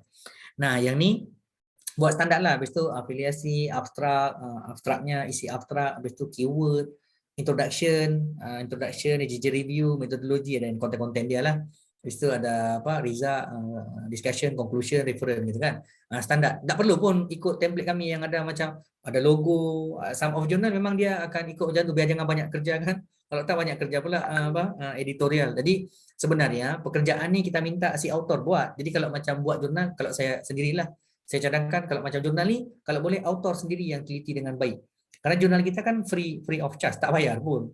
Cuman kalau macam proses proofreading, editing tu minta boleh kita buat sendiri, submit ke mana-mana orang yang memang profesional bidang tu, silakan. Tapi kalau boleh yang ni mungkin karena punya Universiti Malaysia Terengganu dan mereka ada sistem sendiri. Dan sistem ni memang kalau tengok PDF yang di attach tu bukan PDF biasa, dia buat guna sistem. Saya tak tahu nama sistem dia. Kalau kita kan biasa guna Adobe atau Photoshop lah untuk kita gunakan PDF tu. Yang dia tak. So yang ni memang dia guna sistem dia. Saya tak tahu nama sistem dia, tak ingat. Yang ni jadi biar memudahkan kita punya proses lah. Kalau boleh minta autornya ikut terus kita punya template. Kalau macam maulah yang ni karena UMT punya ya mereka yang buat copy editing, kita pun ya tak masalah lah kan, biar mungkin banyak kerja juga kalau macam kita mau uruskan ini untuk copy editing sendiri. Habis tu just confirm to author. Jadi mereka ni di UMT siap semua, dia buat copy editing, dia contohnya ada accepted paper tu, selesai semua dia buat similarity test macam Turnitin. Habis tu dia akan ada staff tu akan pindahkan dia punya data ni ke dalam template dia menggunakan sistem tu. Lepas tu dia buat dalam PDF, dia send dekat author, dia panggil final check lah, final check. Lepas tu selesai dia author check tu, contohnya ada perubahan, bagi tahu ke penerbit, nanti baru dia akan buat macam dipanggil macam online issue lah. First sebelum dia assign volume dia. So the text adder ni to styling and bibliographic requirement outline in the author guideline. Jadi kadang-kadang kita perlu author guideline. Just ni boleh klik dia kalau macam ni dia boleh klik. Kita klik je lah kalau ada author guideline atau apa, kita klik. So comment for the editor. Kalau macam kita mau bagi something apa contohnya. Kadang-kadang jurnal ni ada buka special issue kan. So kita buatlah comment for editor. Atau jurnal ni kita one off editorial. Contohnya jurnal ni berbayar contohnya. Kita setiap kita review paper kita dapat discount voucher. Contohnya yang MDPI buat. So kita pun boleh buat di sini comment for editor. Contohnya saya submit paper ini gitu kan dengan menggunakan macam pembayarannya menggunakan voucher saya lah, voucher diskon sebagai reviewer jurnal gitu kan. Contohnya harga untuk submission ABC ni artikel processing charge ni adalah 350 USD. Tapi diskon code kita tu dah ada dalam 300. So kita akan bayar lebihannya jalan 50 USD. Nah gitu dia. So kita bagi tahu di sini. Atau kita mau submit kalau kita panggil boleh juga macam cover letter lah, cover letter. Tulis cover letter tak apa di sini. Mungkin kita ada submit bahagian dari special issue dia. Welcome lah. So yes, I would like to be contacted about this submission. Maksudnya corresponding ini adalah kita gitu. Kita yang submit ni. Okay? So I acknowledge copyright statement ni adalah copyright statement jurnal. Yang ini penerbit UMT authorization to photo item for internal or personal use. Yang ini adalah copyright tadi tu statement. Internal or personal use specific client grant by penerbit UMT. So tak payah, tak takut dia takkan hilang. So ada copyright clearance center. Nanti ada dibagi copyright form sebelum kita terbitkan jurnal tu. Jadi karena yang ni author punya copyright. So penerbit dia yang selesaikan tu. Yes, I agree to abide by term of the copyright statement yang dibuat ni. Yes, I agree to collect my data and store according to the privacy statement. Then save and continue with it. Yang ni nampak terus langsung upload submission. Jadi dah siap buat tu upload submission. Okay, saya pun upload yang pura-pura je lah. Jadi main-main je ni. Saya upload yang contoh yang saya dah buat tadi tu. Okay. Tak ada isi pun yang saya buat tu. Saya buat nama Dr. Shani dengan nama Dr. Sartia lah dalam satu buah akaun OJS contoh macam ni lah. Okay. Tapi nampak yang sistem saya nampak paparan ni nampak. Nampak? Nampak Doktor? Jelas. Jelas So dekat submission article ni dia ada macam upload submission. Yang ni adalah ini sebenarnya akaun OJS. Saya pun boleh delete nanti saya delete. So dia tanya dekat kita, what kind of file is this? Dia tanya, ini file ni jenis apa? Karena sebenarnya file ni banyak jenis. Boleh aja supplementary file, article text gitu kan. So sekarang ni karena submission ni adalah article text, so kita pun klik article text lah. Klik je article text. So dia pun akan masuk article text. Okey, boleh edit. Ini adalah dia, what kind of file is this? So kita pun boleh edit dengan title page contohnya. Contohnya ada jurnal tu, dia memang separately title page, article text, supplementary file, macam tabel, figure, kan? Jadi atau ini adalah result, ada transkrip, ada data analysis, data set, others lah. Terserahlah mana-mana satu lah. Tapi kalau macam mostly kita letak semua sekali. Yang lain tu kerja daripada jurnal editor. Ikut section editor lah kerja dia. Download dulu, hilangkan dulu nama gitu kalau dia buat blind preview. Dan sebagai section editor ni dia kena tahu kita punya requirement. Jangan sampai dia submit dia ke orang ada nama orang, bahaya gitu. Karena tak blind preview. Contoh. Okay. So sekarang ni kita dah assign dia as article text and save and continue. Okay, ni enter metadata. Yang metadata ni contohnya nama ni adalah title-nya contohnya demo jurnal lah, demo apalah saya buat demo jurnal lah. Yang subtitle ni tak payah. Tak ada masalah pun. Ya. Kadang yang jadi isu adalah di sini kita nulisnya dalam bahasa Melayu, ya kan? Lepas tu ada bahasa Inggeris. Kalau di Malaysia kan ada bahasa Melayu dengan bahasa Inggeris. Ada bahasa Melayu, ada bahasa Inggeris. Kalau dia buat bahasa Inggeris, dia abstraknya juga harus ada bahasa Melayu gitu kan. Betul kan? Jadi di sini ada, kalau tengok Jurnal Ekonomi Malaysia, buka aja Jurnal Ekonomi Malaysia, tengok dekat dalam tu, dia publish dalam bahasa Melayu. Kalau dia bahasa Melayu, maka abstraknya ada bahasa Inggeris. Kalau dia bahasa Inggeris, harus ada bahasa Melayu juga gitu. Ya, okay. So saya buat dekat sini title of jurnal ni demo jurnal. So abstrak ni isilah, saya tulislah abstrak content. Abstrak. Isilah abstrak maksudnya. Yang tanda star ni wajib diisi. So dia punya author ni dah automatically. Jadi kita adalah bahagian dari. Lepas kalau mau tambah macam mana boleh tambah. Saya tambah Ibu Sartiah lah misalnya. Minta izin Ibu Sartiah ya. Saya minta izin aja. Saya cari dulu Ibu Sartiah gitu. Ibu Sartiah. So yang di sini kalau di yang mungkin jurnal ni nggak ada masalah, mau pakai Sartiah aja boleh. Tapi ada some of jurnal tu kalau nama satu harus buat dua-dua. Kan? Biasa kan ada pengalaman gitu kan. Tanda star ni dia buat jadi dua, given name and family name. ada satu lagi given name, middle name, and family name ada. Jadi atas admin lah, admin jurnal sendiri ya, dia mau setting macam mana. Ya. Jadi kalau macam dia setting ada given name, middle name, family name, it's okay lah. Atau dia tak buat start pun dekat family name, mana tak wajib, boleh je letak Sartiah aja gitu. Jadi Bu Sartiah ni boleh nama Sartiah saja atau boleh Sartiah gitu. Susah kalau nama itu satu gitu. Kalau macam Ibu Sheni kan, Sheni Setarita aja dua gitu kan. Kalau mau letak Sheni Setarita sekali pun tak apa. Maksudnya dia tak wajib tanda start tu.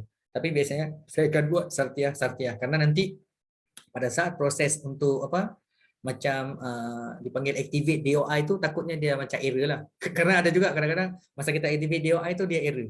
Ini proses activated DOI karena dalam jurnal kita ni ada akan kita buat apa dari DOI dia kan.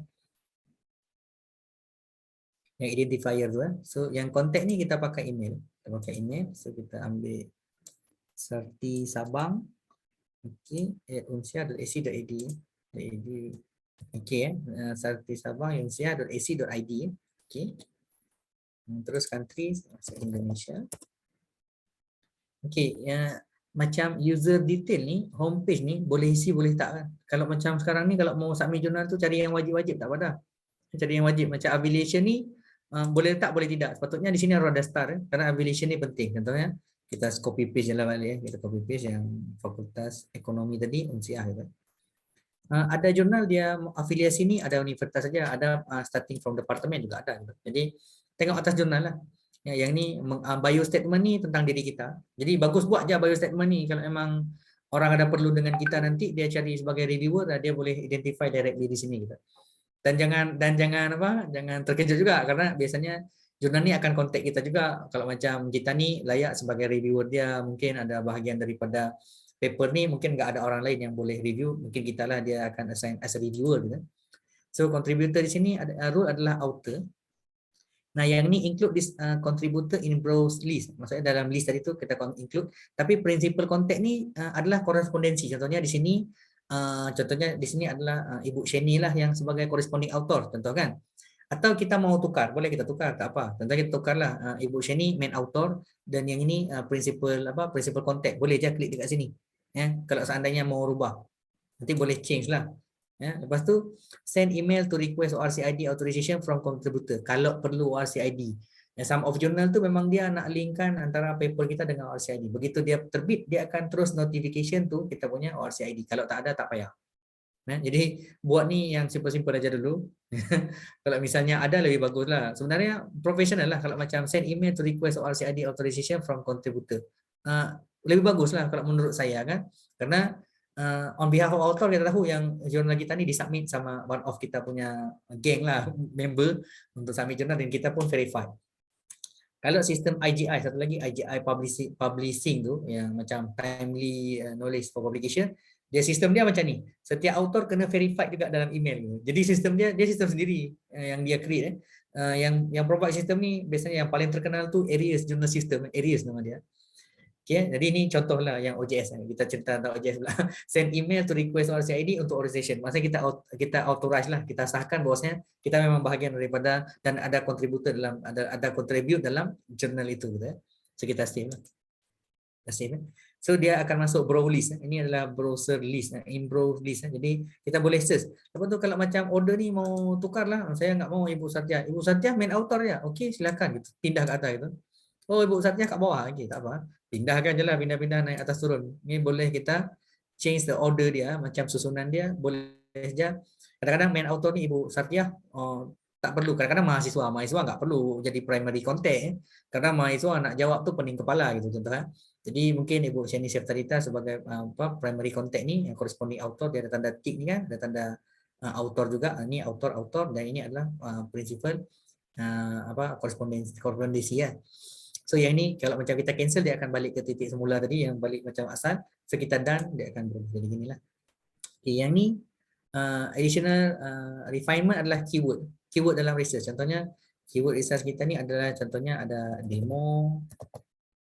Okey, satu. Ya, begitu dia demo kita space dia akan automatically. Lepas tu contohnya demo jurnal. Okey, jurnal.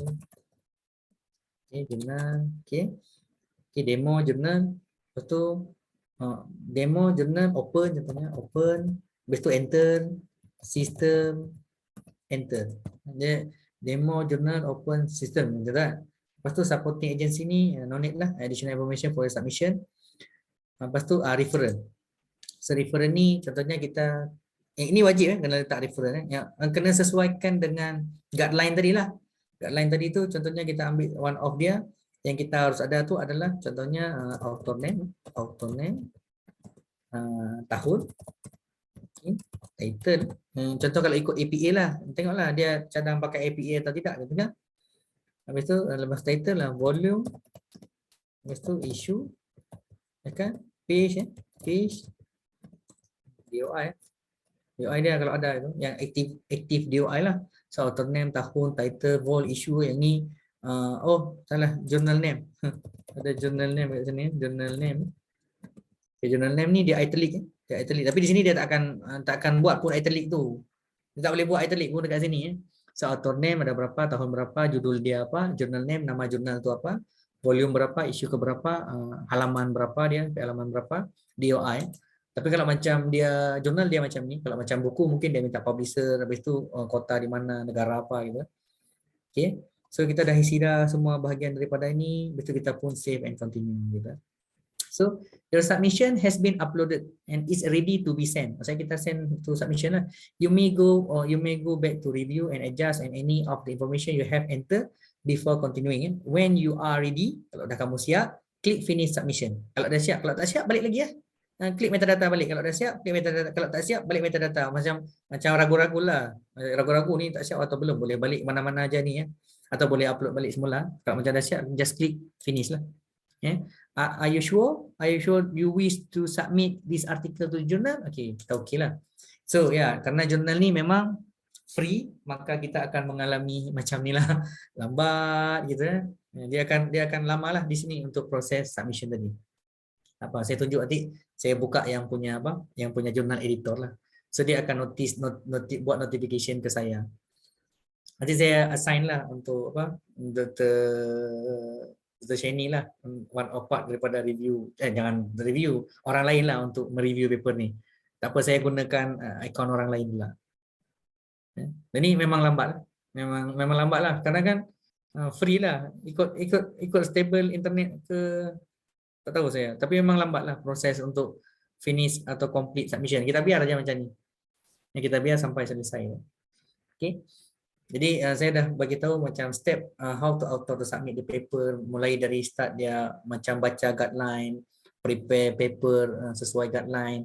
Habis tu comment to editor tu boleh aja guna letter of macam dia panggil cover letter lah. Some of journal, kalau macam jurnal saya yang dengan kawan-kawan di Malaysia tu, memang saya akan provide cover letter lah untuk memudahkan macam si editor sendiri. So dia tahu kalau macam kita submit to special issue, dia ini special issue lah. So dia mudah lah. Okay, tunggu sekejap. Okay, mungkin saya yang ni lama, so saya akan lanjut ke dalam dalam slide. Saya masuk ke slide balik. Okay, saya masuk ke slide balik. Okay, ni saya share slide ini. Okey, metadata sudah selesai kan, berkomunikasi dengan editor baik melalui OJS maupun email, boleh ya. Jadi kadang-kadang editor sendiri pun komunikasi dengan kita menggunakan OJS biasanya. Dia akan notify kita guna email kita lah, karena email kita kan terdaftar dalam sistem dia gitu. Kalau lewat email ni macam personally, takutnya kalau macam hosting saya, hosting UMT.edu.my ni akan masuk spam. Jadi kadang-kadang dia masuk spam, ataupun dalam OJS sendiri pun kadang-kadang begitu kita nak buat notification masuk spam juga. Jadi kita harus aware lah, harus buka juga spam tu. Tak semua spam tu jadi masalah buat kita. Kadang-kadang daripada jurnal sendiri pun masuk ke spam, masuk spam tu. Kalau tengok dalam email kita ada spam. Tak apa kalau macam udah kita sekali kita buat look safe kan, ada look safe ke spam kan. Look safe apalah, dia akan masuk standard lah untuk kita boleh tahu yang memang ini daripada editor lah ya. Okey.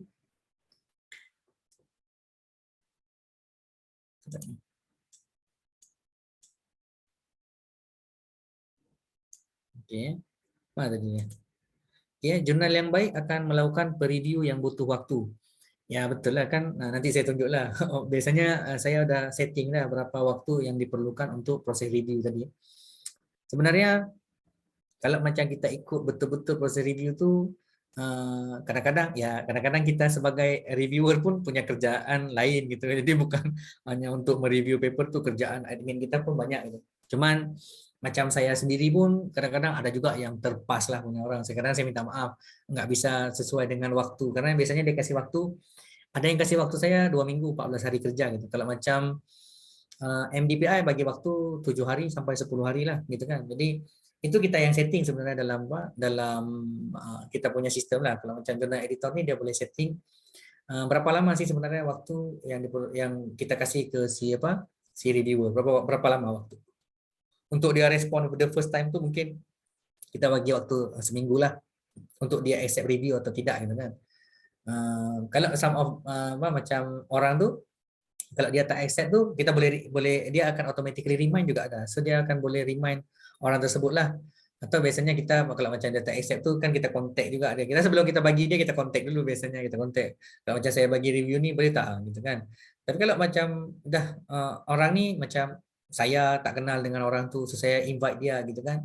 Mungkin komunikasi tu first tu saya invite through system, first lagi by email lah. Yang bosnya undang dia sebagai reviewer tu.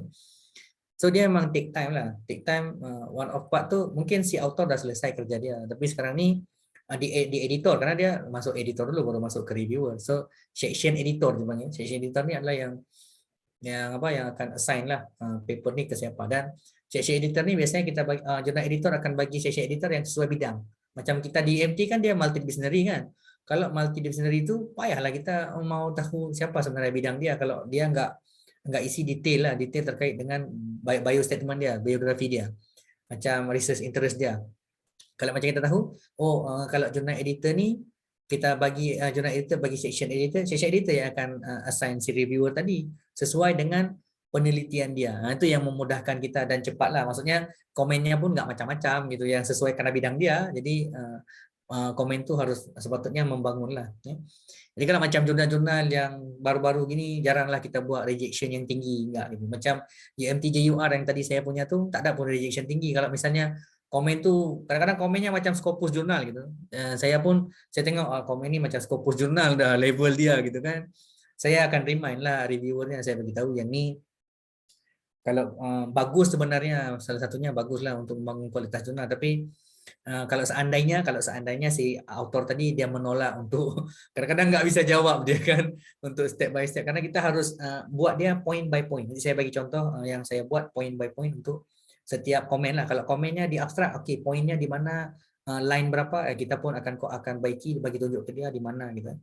Yang itu lebih bagus sebenarnya, lebih kepada proses pembelajaran lah. Jadi kalau macam orang tengok pengelola OJS ni mungkin nggak ada dipanggil sosialisasi dia. Sepatutnya kita harus mensosialisasikan kepada mahasiswa kita, mengajarkan dia. Jadi kita ajarkanlah dia. Walaupun saya dulu pun belajarnya sendiri gitu. Jadi apa yang saya discover ni, saya teroka sendirilah, saya cari tahu sendiri, saya kadang-kadang orang panggil try and error. Sistem tu try and error je. Salah ulang lagi, tak boleh delete, nanti kita fikir macam mana cara delete gitu. Biasalah kan. Macam tadi ni saya boleh delete, nanti kemudian yang saya masuk ni saya boleh delete, end of ni saya buat rejection tu saya delete, tak masalah lah. Ya. So memang dia butuh waktu. Wajar-wajar aja kalau penulis itu menanyakan kapan artikel saya terbit, betul kan? Karena tapi jangan hari ini submit besok tanya kapan artikelnya terbit. Gitu kan, jangan gitu. Jadi kalau macam artikel ni terbit, lihatlah terbitan tu berapa kali setahun. Tentunya dia dah assign 4 kali setahun. Jurnal ni 4 kali setahun, panggil quarterly lah. So kita tahu kalau macam submission proses ni dia perlu waktu dalam tentunya 3 bulan gitu kan, 3 bulan. Tengoklah jurnal tu 3 bulan. Itu seandainya dia berjalan lancar lah. Kalau tak lancar mandat tu mungkin dalam 5 bulan, 6 bulan biasa. Cuman kalau boleh sebagai author ni kalau tengok udah lama bolehlah tanyakan, tak ada masalah pun. Tapi sepatutnya kita harus hindarilah menanyakan kapan artikel saya terbit. Itu dihindari, bukan maksudnya nggak boleh tanya gitu, boleh tanya. Jika artikel masih berstatus submission, baru submit tadi terus besok tanya, macam mana artikel saya, udah ke belum gitu kan. Jadi sebenarnya ada proses. So untuk mahasiswa sendiri sebenarnya quite good lah, cukup bagus. Kalau macam proses ni sebenarnya dia harus menikmati proses belajar dia. Ini adalah salah satu proses belajar. Jadi dia buat submission, revision. Walaupun kadang-kadang saya sendiri ni saya baik dengan orang, kasihan gitu kan. Saya pun ajarlah. Okay.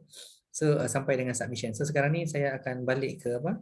Ke jurnal tadi yang masih belum selesai lah.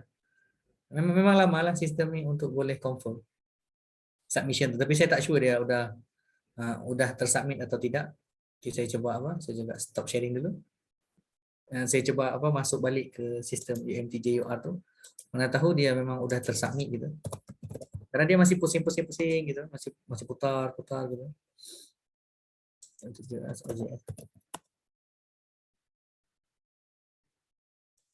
Tidak apa, saya tunjuk balik lah kalau macam mau tengok juga kenapa masih putar-putar sampai sekarang ke ayah. Ya, namanya jurnal ni kan gratis ya, nggak bayar gitu. Jadi tapi tergantung dengan apa kita punya internet mungkin, saya tak tahu.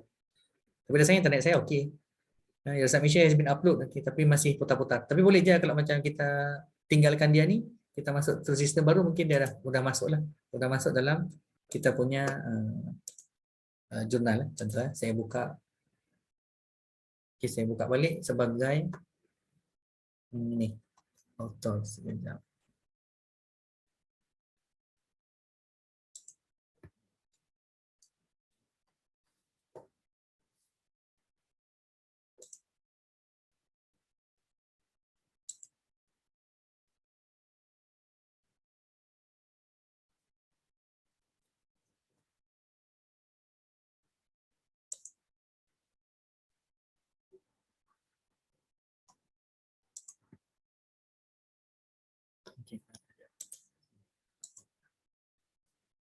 Okay.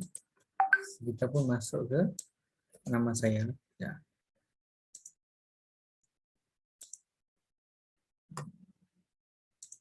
So. Okay, ini tadi punya Ibu Shani, saya pun masuk atas nama saya dulu. Sorry.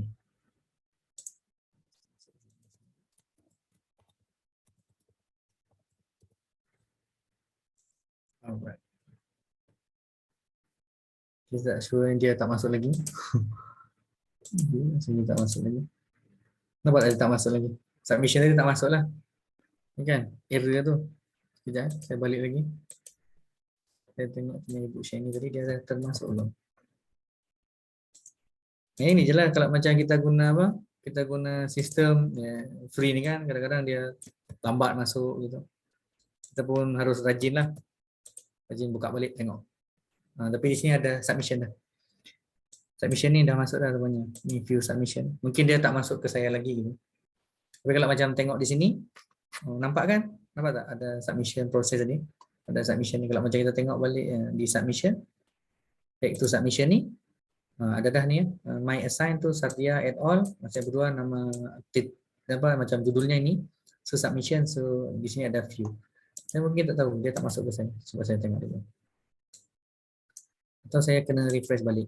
So sekejap saya buat setting. Saya pergi privacy. So saya clear browser ni. Clear data, sign out now. So just clear data dia. Okay. Kadang-kadang dia macam dekat lah. Ini saya masuk balik. Alright. Ya. Okay, yang ni saya masuk dia part of saya. Editor. Okay, origin.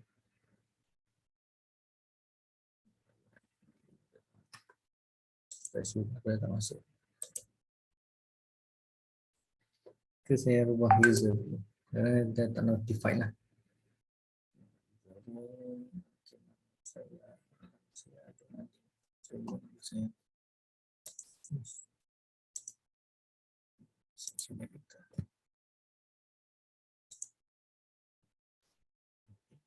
Di sini tempat kita edit lah, edit user. So saya boleh edit user, boleh production editor, terserah saya lah. So saya akan macam tick tempat yang memang membolehkan saya untuk notify yang tadi lah, submission tu.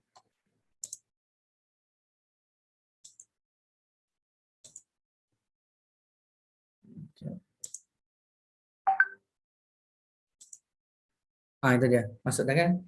So yang ni kita dah masuk dah, yang punya Ibu Satya tadi. Okay, nampak no editor has been assigned.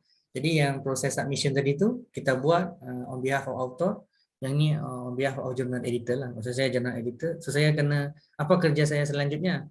Tanda, dia bagi tanda amaran lah. Tanda ni, ini adalah no editor has been assigned to the submission contohnya kan. So assign editor, atau kita pun tengok ke sini boleh, view submission.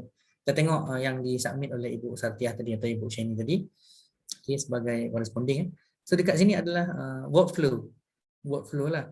Rasanya kalau yang lain tu untuk settingan jurnal ni, workflow ni based on settingan jurnal ni lah. Ada setting jurnal, website, workflow, distribution, user gitu kan. Okay, yang ni udah hasil submission tadi, so kita pun harus assign. Yang ni ada author dia, penulisnya. So kita assign author. So assign an editor to enable the editorial decision for this stage. Maksudnya kita disuruh cari siapa sebenarnya section editor di sini gitu kan. Contohnya saya masuk ke siapa section editor. Sekejap saya tengok dulu. Siapa yang boleh? Ada Dr. Bayu lah. Contohnya saya bagi Dr. Bayu lah. Saya assign. So saya assign journal editor. Saya cari section editor. Contohnya ada section editor. Saya assign. So dekat sini ada ni. Ni contohnya Dr. Bayu lah. Contohnya Dr. Bayu. Saya baru assign Dr. Bayu. So pada saat kita tick nama Dr. Bayu Taufik Posumah ni, so this participant is only, dia hanya diperbolehkan untuk rekomendasi dan editorial decision, and we require an authorized editor to record editorial decision. Yang ni kalau macam kita tick di sini, dia hanya merekomendasikan. Kalau kita tick hanya merekomendasikan, dan dia memerlukan autorisasi daripada editor untuk record editorial decision. Masa keputusan kita menerima atau memohon untuk diperbaiki di sini gitu. Okay, lepas tu permission. Permission allow this person to make changes to the publication. Contohnya ada sedikit kesalahan dalam abstrak, mungkin dalam judul. Nanti dia ni sebagai section editor boleh juga mengedit gitu. Kalau macam kita tak tick, kita edit dah. Dia tengok saja, tak boleh nak edit. Jadi biasanya kita minta dia editorial decision ni boleh kita, this participant is only allowed to recommend je, dia recommend, bukan yang buat decision terima atau tidak. Boleh ya, terserah atas kita lah, atas daripada macam meeting kita bagi tak section editor untuk bagi macam recommend dia decision, dan dia minta keputusan daripada kita, atau dia boleh buat sendiri je without dengan kita. Okay, so choose a predefined message to use or fill out to the form below gitu. Jadi kita pun ambil message dia. So dekat sini dia ada pilihan editorial assignment. So isi dia macam ni. Okey, boleh tak kita edit? Boleh. Buat je lah mau edit apa gitu. Mau tambah kata-kata boleh, tapi dia ada tempat yang kita tak boleh tambah kata-kata. Tapi kalau di sini kita boleh. Ada submission, contohnya ceritalah sikit sini. Habis tu atau mau bagi yang ni nama jurnal ni. Habis tu dekat sini siapa, sebagai apa. Habis tu I appreciate your time, macam-macam lah. Tulis je, tak ada masalah. Yang penting jangan ganti dia punya template ni memang sudah disediakan gitu. Yang ni boleh rubah-rubah. URL biar aja, username biar aja, tak ada masalah. Sediakan tahu bahwasanya dia dipilih atau ditentukan sebagai editor jurnal, section editor untuk melanjutkan proses preview tadi. Maksudnya dialah yang akan membuat macam assign reviewer macam tu, habis tu dia review proses macam tu kan. So ini adalah salah satu cara untuk buat macam assign editor. So kita pun assign dia. Ini contohnya inilah Bayu Taufik Posumah. Jadi kita klik OK. Klik OK ya. So dia akan terima notification tu lah. Dia akan terima notification. Maksudnya dia dipilih sebagai section editor lah untuk proses preview tadi dengan reviewer. Jadi reviewer nggak ada berhubungan dengan saya gitu. Jadi nggak usah pergi buat ni menyusahkan diri, nggak usah dipanggil cross lah, tak payah cross, atau macam over job orang, tak payah. Jadi kalau kita misal sebagai jurnal editor, jadi jurnal editor je lah. Tugas kita cari siapa editor, section editor, assign dia.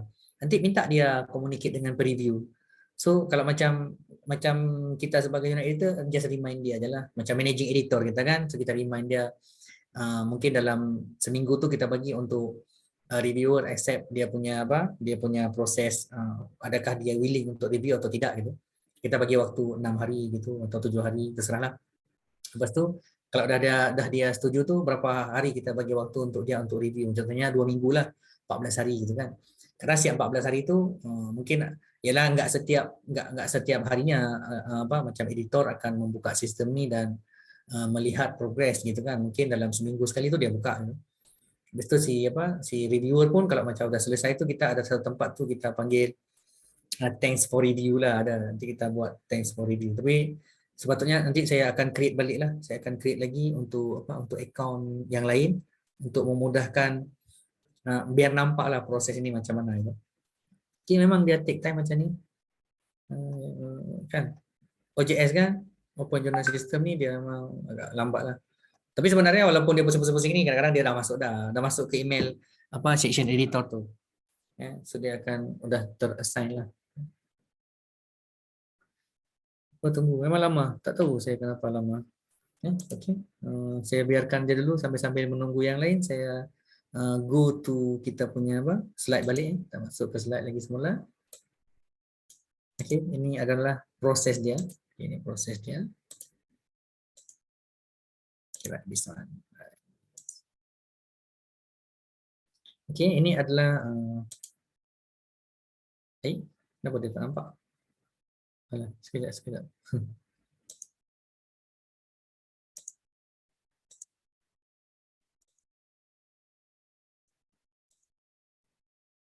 Okay. Sini. Next proses lah, OJS. Managing principle lah. So prinsip-prinsip pengelolaan dia sebenarnya sederhana aja. That's why saya cakap ni, dia ni macam friendly user lah, mudah gitu kan. So kalau macam artikel ni ada author, ada editor, ada reviewer di situ dalam tu. Lepas tu ada user kan, user rule, access option. Access option tu biasanya kalau macam tadi macam Ibu Chenny ni dia udah register sebagai macam author juga. Saya sebagai jurnal editor boleh je assign beliau ni sebagai boleh saja sebagai section editor. Nanti saya tunjuklah macam mana cara kita assign sebagai section editor tu. Lepas tu journal manager. Ini journal manager ni lah yang akan buat settingan jurnal, website, workflow, distribution.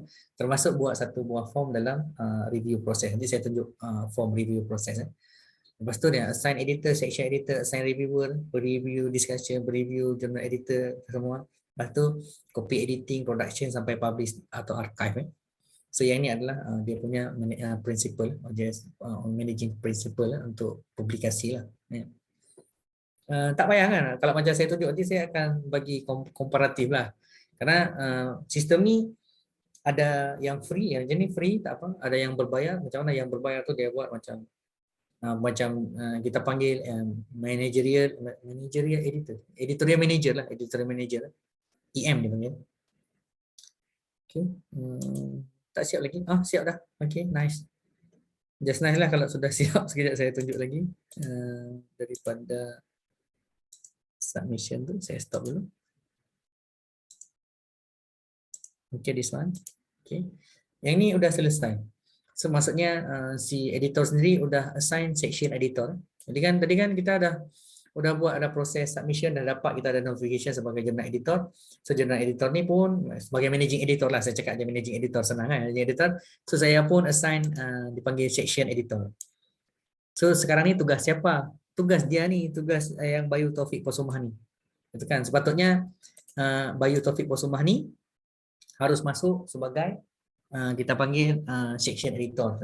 So saya pun kena buka dia punya account dulu, saya cari dulu dia gitu kan, section editor.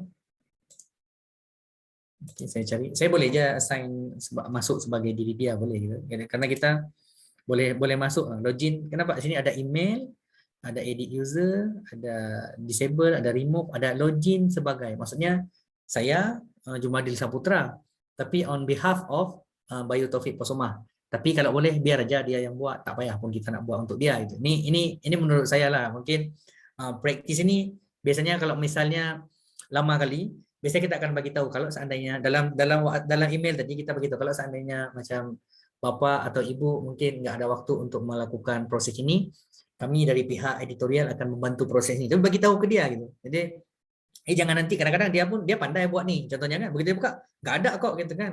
Jadi kita pun harus info ke dia dulu bahwasanya kalau macam dia nggak ada waktu, kita akan tolong bantu buatkan. Jadi baru boleh kita menggunakan macam kita panggil etika dia macam tu, kita bagi tahu dia, habis tu kita akan menggunakan kita masuk sebagai managing editor macam saya on behalf of Dr. Bayu tadi, Dr. Bayu Taufik Kusuma contohlah. Atau kalau macam dia boleh buat, silakanlah dia akan buat. So saya pun login as this user, all action you perform will be attributed to this user contohnya. Okay, saya pun masuk on behalf of dia gitu. Ni kan, saya masuk on behalf of Dr. Bayu lah ni. Kalau macam klik dekat sini, so dia akan keluar nama Dr. Bayu tu. Kita keluar nama saya kan, dia keluar nama Dr. Bayu lah. So kalau macam logout as Bayu tu balik nama saya balik lah. So ini adalah platform yang memang kalau saya rasakan mudah kan. Mudah kan. Yang ini juga sebelumnya Dr. Bayu ni sudah pernah jadi section editor untuk jurnal implikasi zakat bagi membangunkan usahawan bagi di Kota Medan kan. Yang ni masuk sebagai Dr. Bayu, ingat kan? Yang ni sebagai section editor. Saya tadi managing editor, saya assign Dr. Bayu sebagai section editor, maka section editor ni tugasnya adalah menghantar untuk review proses. It's okay. Kita hantar sekarang, kita buka view. Okey, kita buka view ni dekat view di sini. Lepas tu dalam sini kita pun cari send to review. Send to review. Sebelum buat ni, inilah yang penting. Jangan sampai kita download dulu. Kita download ni yang file ni karena kita punya contohnya blind preview. Blind preview contohnya saya buka balik. Di workflow contohnya ada dekat sini review. Nampak tak dekat settingan ni dia buat anonymous reviewer, anonymous author. Maknanya ini dua-duanya enggak tahu. Maksudnya jurnal ni biasanya orang submit lengkap lah full. Maksudnya di situ ada metadata. Di situ ada nama author, email semua kan. Jadi kita pun sebagai section editor harus aware yang ni setup dia untuk review proses ni adalah dua-duanya enggak tahu, blind enggak nampak, maksudnya dia enggak tahulah. Si author enggak kenal siapa reviewer dan si reviewer enggak kenal siapa si author gitu. Nah, kalau mostly yang reputable jurnal banyak-banyak tu dia guna open review. Open review ni kita tahu siapa yang review paper kita. Nah, kalau anonymous reviewer ni disclose author tak apa, maksudnya si reviewer je lah yang tahu, yang author enggak tahu enggak apa. Jadi terserahlah, ini settingan ni depend on jurnal lah. Saya just macam deliver je the better concept lah, bahwasanya jangan sampai dia tahu kan, kadang-kadang kita payah ada conflict of interest kan dalam ni. So kita pun buat anonymous reviewer, anonymous author. Okay, right, and go to submission tadi. Nah, nampak tadi yang saya jelaskan tadi itu adalah bahagian daripada yang workflow tu, sehingga Dr. Bayu ni sebagai Dr. Bayu lah, Dr. Bayu ni harus download dulu jurnal ni dan remove bahagian nama dia, afiliasi dia. Jadi tinggal judul dia, tinggal judul, abstrak dengan konten abstrak dengan konten-konten yang lain lah, gitu kan. Kalau ada di bawah tu ada biodata dia, hapus. Kadang-kadang ada satu jurnal tu dia minta macam dipanggil biodata lah, biodata author dekat bawah tu. Ada atau macam some of jurnal tu memang udah dia buat separately lah, separately antara artikel jurnal, title page dan supplementary file. It's okay lah. Jadi kalau seandainya ni saya assume dia ni memang udah dia submit ni one of part, ini udah selesai lah. Jadi Dr. Bayu just upload balik file ini dan send to review gitu ya, send to review. Saya send lah to review gitu. Send to review, lepas tu kita assign balik gitu. So ini dia contohnya. So kalau seandainya file ni dah di-upload balik atau Dr. Bayu upload balik file yang baru, contohnya saya update lah, saya update file tadi. Contohnya saya update file yang ni, saya update. Saya cakap blind lah atau macam-macam lah, boleh saya buat blind. Saya buat blind contohnya. Blind. Okay, dan saya upload balik lah file tu dalam sistem. So saya pun upload file tu. It's not as a thing, okay, that this article, okay, kita upload. So kita pun ambil yang blind tadi, kita okay lah. Okay, kita okay, continue, dah selesai. Complete. So dia akan ada dua gitu. So maksudnya daripada dua file ni yang ada, ini adalah file asal, ini adalah file yang baru kita update banyak kerja juga session editor ya, kerjanya yang inilah. Hapus tu nanti dia communicate lagi dengan managing editor. So dia pun klik yang ini. Karena ini yang akan dia attach sebagai bahagian daripada proses review tadi. Jadi draftnya ni draft yang kedua yang udah dia buang tadi, yang first tu tak boleh pakai. Jadi inilah untuk komunikasi dia, yang inilah yang dia pakai dengan reviewer. So dia send to review gitu. So dia pun mau hantar untuk review gitu kan. So dekat sini ada round 1. Kadang-kadang proses review ni panjang, ada round pertama, round kedua, round ketiga, tergantung dengan keperluan. Tergantung keperluan. Tapi biasanya round 1 ni much enough lah, cukup lah orang panggil. So dekat sini ada review file, kerana tadi yang kita assign tu adalah second draft yang udah kita buang dia punya author dan afiliasi. Lepas tu kita sendiri pun just cari siapa sebenarnya bidang ini, karena biasanya section editor ni memang bidang dia. Jadi judul ni sesuai dengan kepakaran dia, ya. Jadi judul ni sesuai dengan kepakaran dia. Ini make it a professional. That's why sebenarnya bagus jurnal ni kerjasama dengan ramai orang gitu. Nanti minta dia register, macam saya kan, jurnal yang saya punya editorial ni kita undang aja banyak orang, kita tahu sebenarnya bidang dia apa, dan benda ni juga bahagian daripada make it simple, BKD dia lah. Macam saya pun termasuk dalam sasaran kerja tahunan saya. Contohnya saya adalah editorial team daripada IKP, contohnya jurnal di Unsiah gitu kan. Nah itu saya pakai juga sebagai saya punya BKD lah, sasaran kerja tahunan. Dan untuk bisa saya perform dalam profesi sebagai dosen ni adalah menjadi bahagian daripada editorial ni lah. Jadi maksudnya mereka juga harus contribute juga. Jangan orang cakap udah diundang tapi dibiarkan aja, jangan gitu. Kalau boleh jalankanlah tugas kita dengan penuh tanggung jawab lah gitu kan. Saya panggil kerja kita dengan penuh tanggung jawab, karena kita bahagian daripada jurnal itu gitu kan. Macam mana kita sukseskan jurnal ni gitu. Okay, so Bang Bayu tadi ni, Dr. Bayu tadi ni, so dia pun udah sampai ke poin dia akan cari siapa reviewer di dalam sini yang bisa dia ambil contoh. So dia pun masukkan add reviewer. Okay, kalau ada discussion, contohnya discussion kita dengan author, kita pun boleh je bahagian daripada discussion. Nanti saya diskusi balik kemudian lah, saya masuk ni dulu. So saya pun add reviewer. So dekat sini this reviewer is locked because they have been assigned the rule which allows siapa macam tu kan. Okay, tak apa. So kita pun cari yang cari yang lain lah, karena Ibu Shani ni memang dia akan lock. Tak boleh kan, walaupun dia bahagian dari tu dia lock. Okay, cari yang lain mana? Reviewer, contohnya saya cari yang dalaman UMT je lah, mudah sikit ya. Atau yang saya kenal yang ini boleh contohnya. Ni tak apa. Tapi saya WhatsApp dia dulu sekejap. Nanti dia pergi tengok pula kan. Sekejap. Pergi saya waktu sekejap. Saya bagi tahu dia. Dia WhatsApp saya.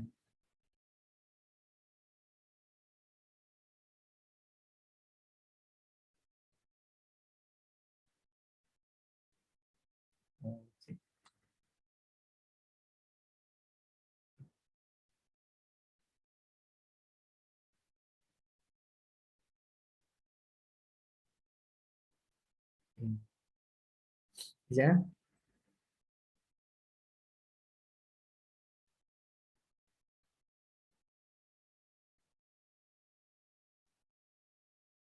Okay, so saya pilih dulu Dr. Nizam ni.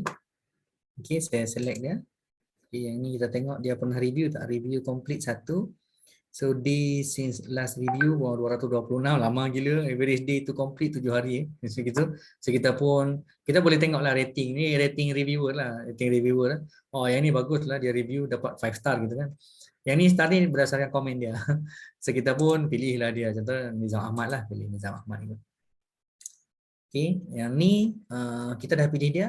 So select reviewer Nizam Ahmad, boleh change, boleh keep lah. I believe that you serve an excellent reviewer the manuscript lah. Demo jurnal ni automatically dia dah macam generate lah, macam sintak lah dia panggil lah, dalam sistem sintak dia panggil. So ni adalah dia punya attachment, dia memang dah template dia buat macam ni lah ya. Lepas tu kita pun kadang-kadang enggak mau do not send email to review boleh. So kita pun do not send.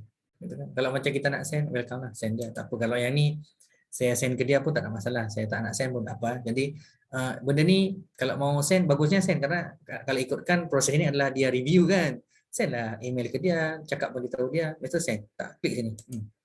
Okay, so kalau tengok waktu, important dates ni adalah respond due date and review due date. Respond due date 10 hari bulan sampai dengan 24 hari bulan, maksudnya dia ada waktu dalam 2 minggu. Ada 2 minggu, seminggu kat sini, 2 minggu kat sini.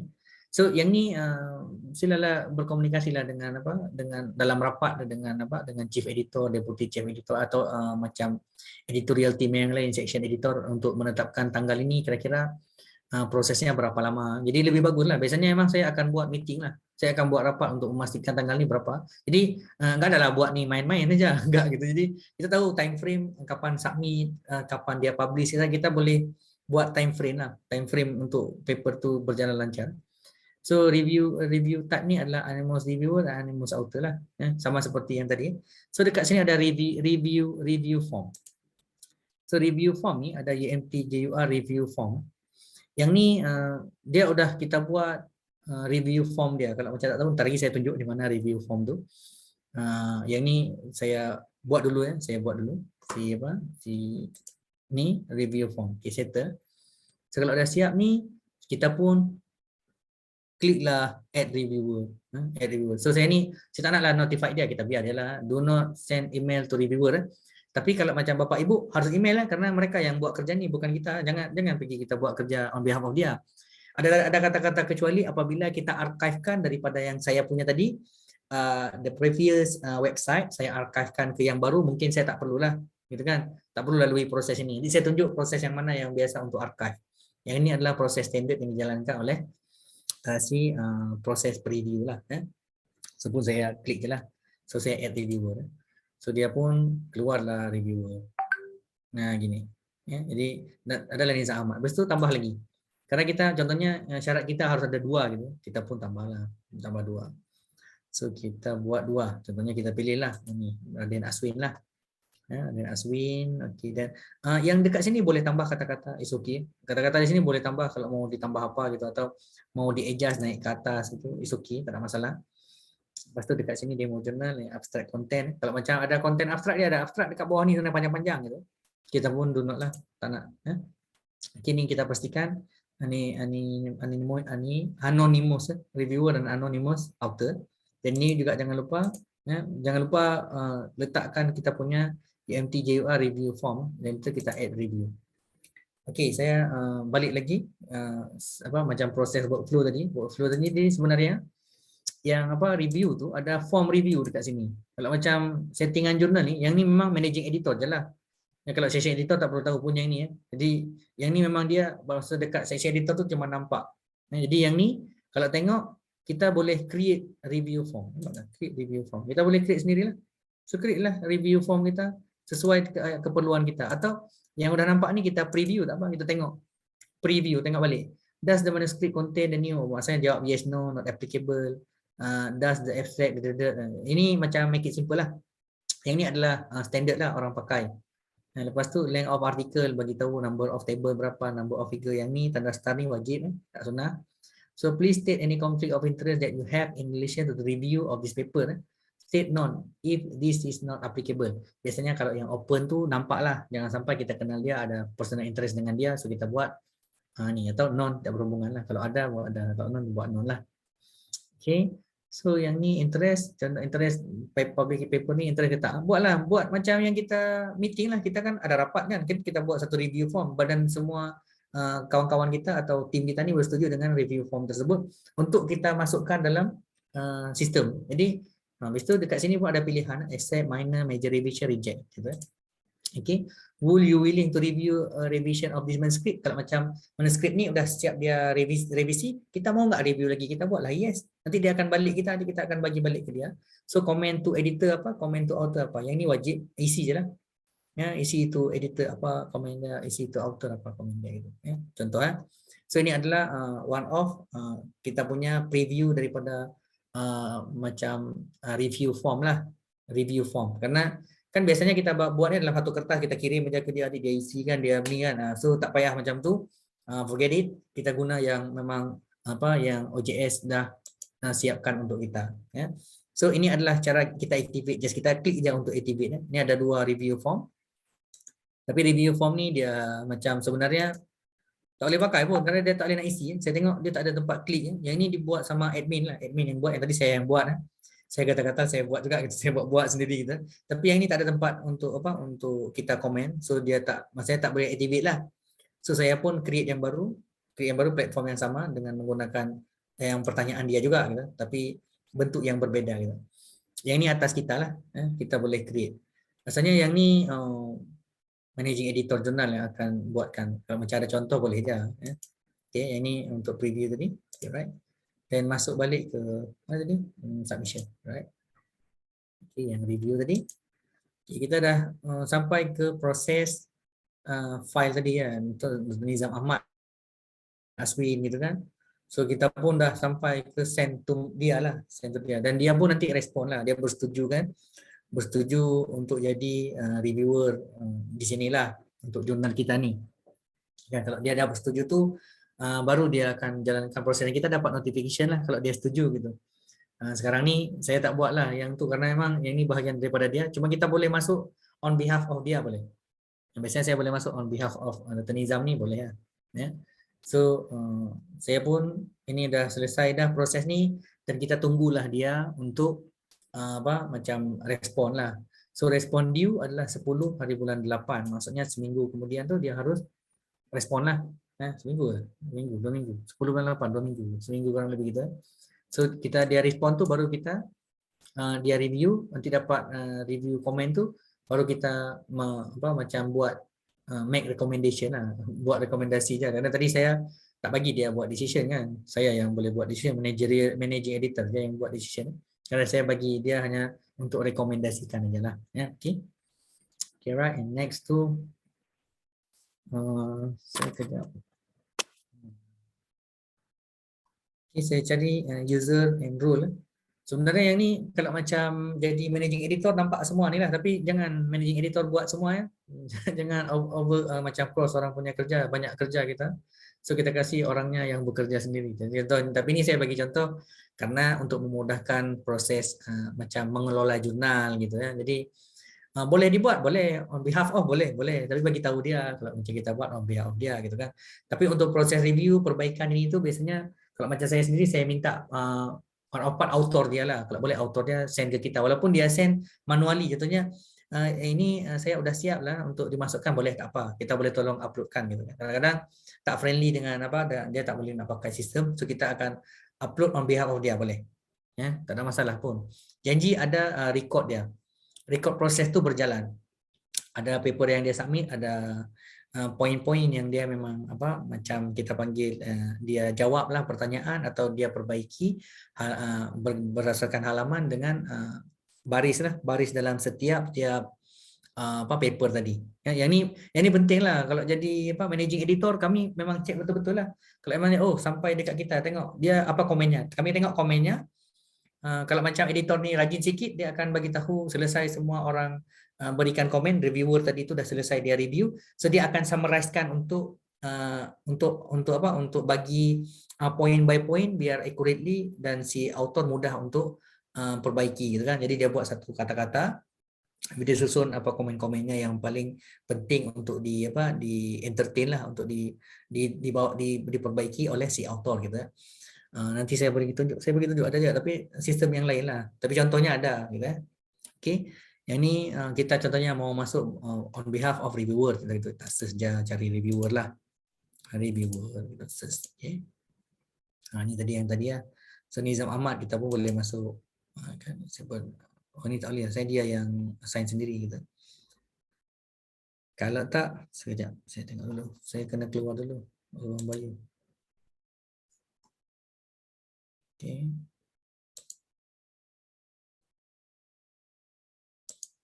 Okay, saya log out as Bayu. Saya nak log kerana ni dah bahagian daripada saya gitu kan. So saya tengoklah proses tadi tu. Sartiah ni dia dah masuk dalam aktif kan. So dah masuk proses review dah. Jadi kalau masuk dekat managing editor punya account ni, so masuklah dekat di sini yang Ibu Sartiah punya nama judul jurnal dia. So dia dah masuk review proses. So kita boleh macam dia panggil monitor lah, monitor the proses saja. Jadi di sini ada author submit, masuk ke saya dan managing editor. Lepas saya pun sebagai managing editor tu carilah yang bersesuaian dengan session editor, kirim session editor akan assign reviewer. So kita monitor je lah sampai ke mana dia. So dekat sini dia sampai dengan reviewer gitu kan. Sampai dengan reviewer kita cek. Okay, cek reviewer. Belum ada respon atau apa-apa gitu. Kalau macam udah selesai, contohnya udah selesai proses semua ini itulah, kita pun boleh bagi thanks lah, thanks to reviewer gitu kan. Jadi reviewer ni, yang ni kalau macam dia dah selesai, udah bagi komen macam-macam, dia upload gitu. Habis tu kita si apa dia panggil lah, si author pun dia udah resubmit lah. So revision ni adalah submission daripada si author. Contohnya kalau on behalf of si author ni, saya boleh upload contohnya yang orang udah pernah buat gitu. Okey, saya upload lah yang revision lah, contohnya yang revision saya bagi nama revise R1 lah, revise 1 contohnya gitu. So saya pun upload dia gitu. Hai, sorry, tak boleh.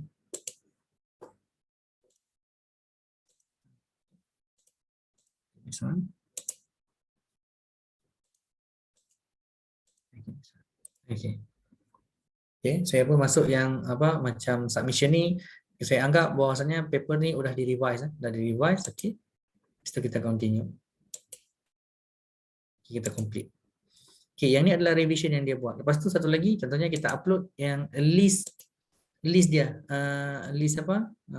Supplementary file ni adalah list komen dia, komen yang point by point tadi yang udah dia buat. Contohnya kita panggil list senarai ya, list komen lah, komen contoh itu pun kita pun upload di situ. Jadi ini adalah tempat history lah, history proses tadi lah, dengan author. Kita assume ni author yang udah siap buat. Yang bagi tahu lah, list ni adalah description adalah list of correction. List of correction. Ini salah kat sini. Patah lah kat sini description list of correction. Kalau macam ada satu file lagi, dia panggil file similarity kan, atau kata Trinity tu kan ada file kan. Biasanya file ni dikirim ke author juga. So kita pun boleh upload dalam revision ya. So di sini adalah file-file yang memang jadi apa dipanggil history lah, history atau jadi documentation lah, kalau kita documentation proses peer review tadi. Nah, di sini kalau ada review discussion contohnya macam dia yang dia submit ni, contoh di submit ni saya mau diskusi dengan Ibu Sheni lah. Ibu Sheni terkait dengan, atau saya buat sekali dengan ni lah, dengan doktor ni terkait dengan dia punya apa submission resubmission saja kan, resubmission contohnya resubmission apa gitu, revised version requested. Saya minta balik untuk dia submit lah revision, bagi tahulah yang kita minta submit balik revision tu. Ustaz ya apa macam kalau ada komen lah, kalau ada komen yang belum dia entertain dan perlu memang si reviewer perlukan, so kita pun upload lah file. Contohnya ada file tadi, contohnya permintaan daripada siapa? Permintaan daripada reviewer melalui si section editor, contohnya additional comment, add comment, saya panggil add comment contoh gitu. Saya pun sekejap tak boleh yang ni, saya salah sekejap. Saya anggap yang inilah add comment, additional comment lah ya. Add comment tu additional comment for revised version 1 lah. So saya pun open, so saya pun attach lah yang ni untuk Ibu Shani dapat dia punya ini. Nah yang ni, so ini dia akan masuk ke tempat Ibu Shani punya email lah. Kalau saya assign macam ni, contohnya saya mau masuk ke Ibu Shani, Dr. Bayu dan saya gitu. So saya bagi bla bla bla lah sini, bla bla bla gitu. Tak apa. Dan saya okey je. Okey, so dia akan masuk ke add discussion lah. Discussion ni macam close kita dengan author atau dengan section editor lah, bertiga lah, macam terkait dengan submission revision ke atau apa-apa yang diperlukan lah. Okey. Okey. Dia punya semua pening tak? Rasanya pening, bosan juga ya. Memang dia harus macam tu, namanya juga apa? belajar step by step untuk menggunakan sistem. Boring sebenarnya. Saya pun rasanya yang lain dah mengantuk dah. Ada kopi tak? Minum kopi dulu lah. Kopi Aceh kan sedap kan? Di sini ya. Ini kusyuk semua tengok kusyuk gitu kan. Minum kopi dulu kan. Ya, apa buat ni memang dia sambil-sambil aja, sambil dengar, sambil minum, sambil makan gitu boleh. Okay. Berat nih ya. Berat ya. Berat ya. Tapi sebenarnya apa kalau macam kita minat lah, jadi kita harus minat minat. betul betul. Tapi ikut juga orang cakap nggak apa-apa lah kalau putra muda lagi lah macam-macam kami ni udah apa macam kepala 50 ni buka pun pening kepala dah gitu kan. Jadi biasanya chief editor, deputy chief editor, managing editor, biasanya yang intense tu memang managing editor. Jadi kalau macam chief editor ni dia lebih fokus sama macam requirement, syarat-syarat lah. Contohnya udah siap semua proses tadi tu, mungkin kita buat meeting. Saya nggak tahulah di Unsiah bagaimana sistemnya, tapi kalau macam di UMT, setiap managing editor ni akan masuk satu dipanggil rapat technical journal, membawa berapa banyak paper yang udah accepted dan memenuhi requirement untuk diterbitkan. Nah, yang ni juga kita diskusikan. Kalau macam tadi ada berapa jurnal, UMT ada 5 jurnal lah berarti. JSM yang Scopus dengan WAS, JBSD yang ASEAN Citation, UMT JUR, JML dengan yang tadi satu lagi tu, ada 5 lah. So 5 ini ada managing editornya dan menyampaikan berapa banyak paper yang akan diterbitkan dan mungkin ada some of kendala-kendala yang dihadapi, contohnya review proses, section editor, kerjasama gitu. Jadi apapun di situ kita sampaikan di rapat tu lah untuk kita coba macam memperbaiki mungkin cara kerja kita biar lebih efektif dengan efisien. Walaupun sistem tu udah ada gitu. Kan sistem ni udah ada tapi banyak kendala lain gitu. Okay. Nanti saya go on lagi through sistem tadi karena dia lambat juga yang tu. Saya masuk balik ke saya punya slide ya. Saya punya slide. Okay, this one Okay, ini adalah user rule in OJS. Ada administrator. Administrator ni user dengan kewenangan tertinggi menerima pendaftaran jurnal baru, menghapus, mengganti nama. Yang ini admin lah, admin yang di MT contohnya, MT punya tu ada admin. Kalau macam buka tadi dia dalam user role tadi tu ada admin kan. Nah, dialah yang create dan install dia punya jurnal inilah.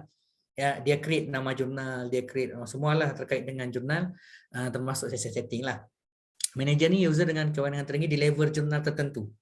Manager saya, contohnya saya cuma manager jurnal di MTJUR, so saya nggak ada hubungan dengan jurnal yang lain gitu. Jadi jurnal yang lain kan ada 5 jurnal. So manager saya ni untuk MTJUR aja, yang JML tu orang lain gitu. So editor atau section editor biasa kita kenal karena ditulis dalam tu section editor. User dengan peran utama dalam mengelola artikel yang masuk. Jadi editor lah. So ada satu lagi reviewer, user dengan peran menilai kelayakan artikel yang masuk. Dan yang ini yang paling bawah ni user lah. User dengan peran sebagai kontributor artikel yang berhak artikel diterbitkan oleh jurnal. Autor ni boleh jadi reader juga, review pun jadi reader juga. Reader tak ada masalah, open. Okay.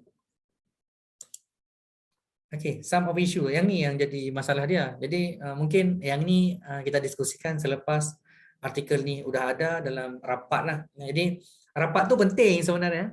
Jadi kalau boleh, kalau ada jurnal-jurnal ni, buat rapat lah dengan member of editorial.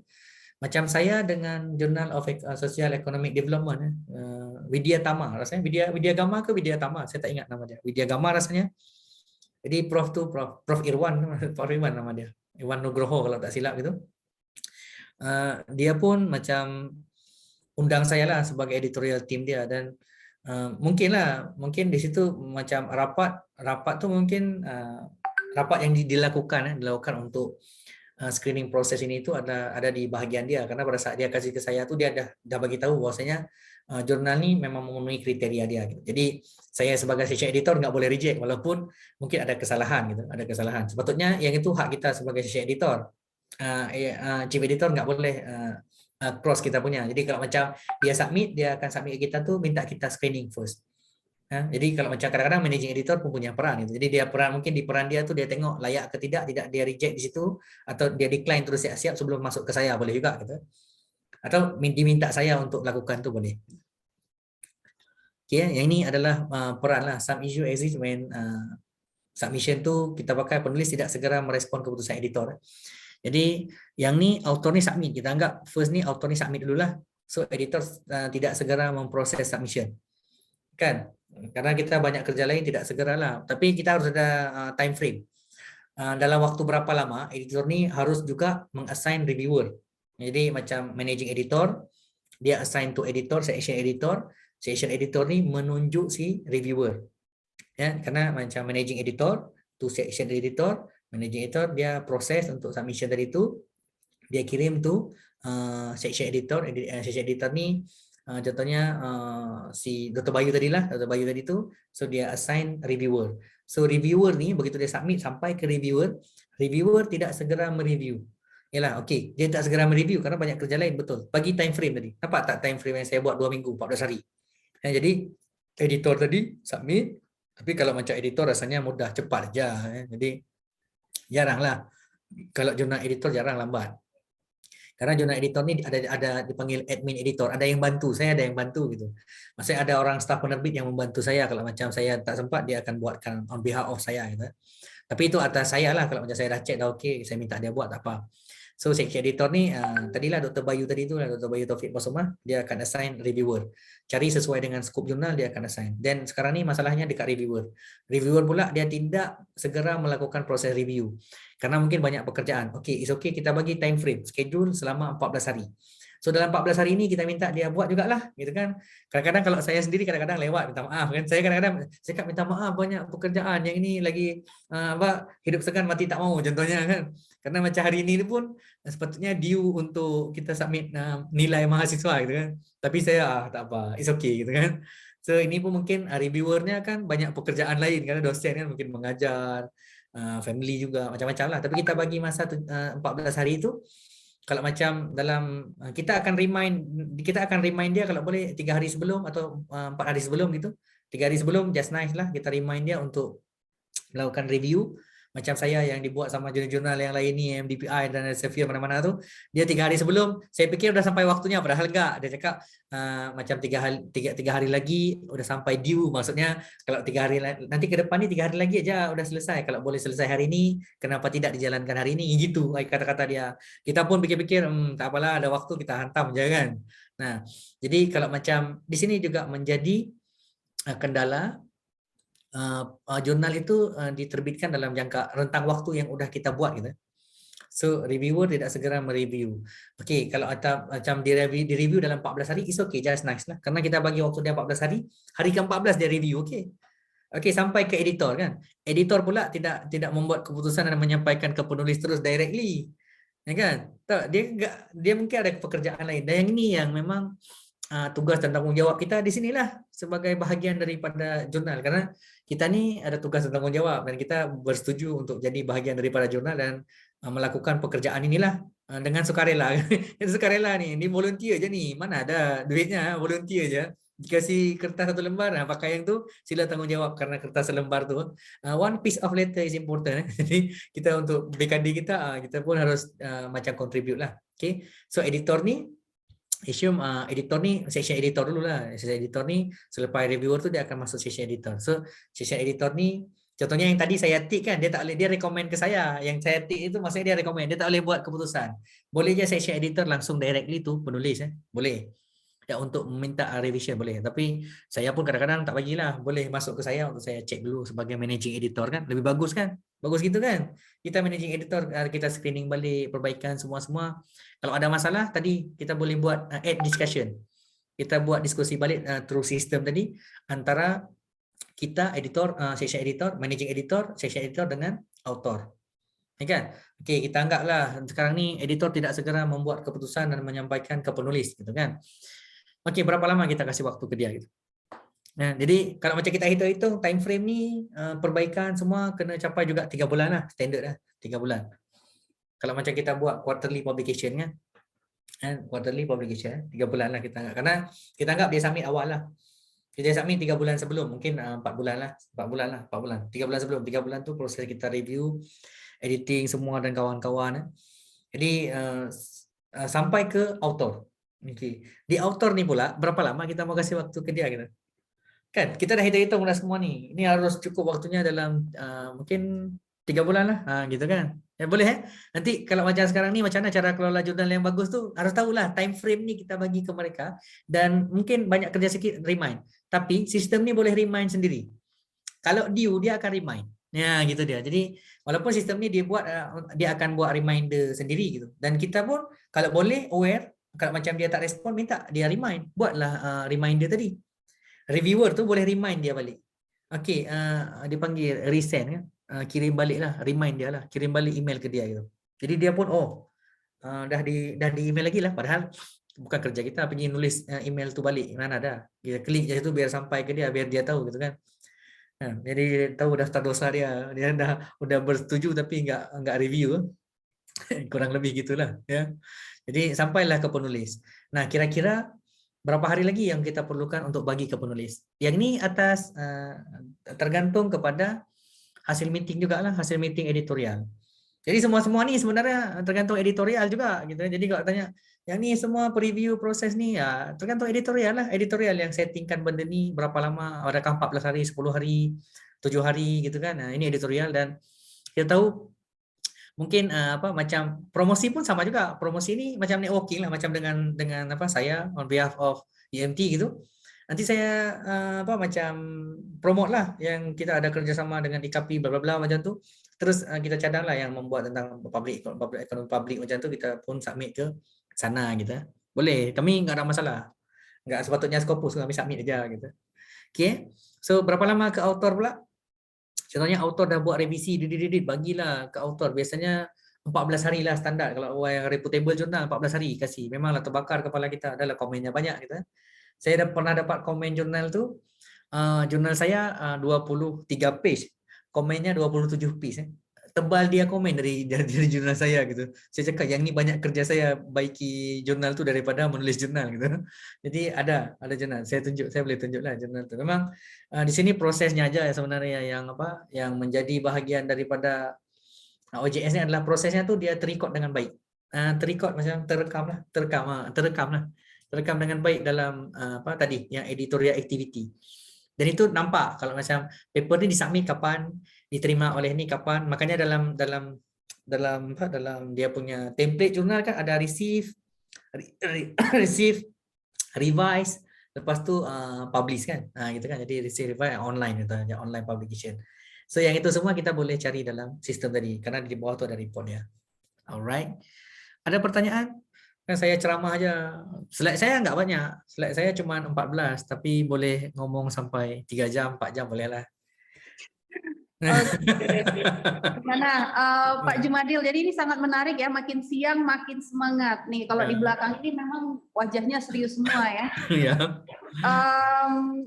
Jadi gimana, kita buka aja sesi pertanyaan ya sambil mendengarkan materi, sambil berdiskusi. Jadi kalau saya yakin di belakang ini udah menyiapkan banyak pertanyaan. Pada intinya sebenarnya memang OJS ini sudah sangat dibutuhkan ya untuk jurnal-jurnal yang tentunya mau update nanti ke Sinta berapa gitu ya. EKP sendiri saya dengar itu memang masih menggunakan OJS versi 2 ya. Jadi memang udah harus diupdate ke OJS versi 3 ya, Pak Jumadil ya, EKP dan JIM.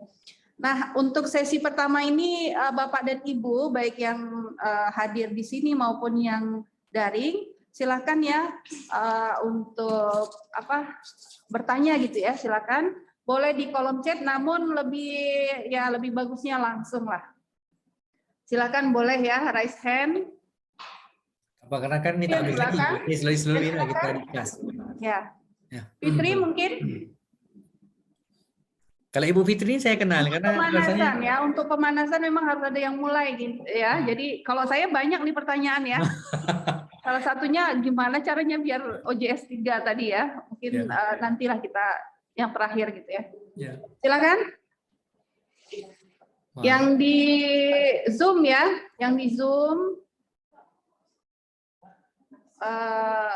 Ibu Vivi, ibundaku yang cantik, kakandaku yang cantik. Silakan Ibu Vivi untuk ya bertanya, silakan, mungkin memberikan komentar ya, saya yakin.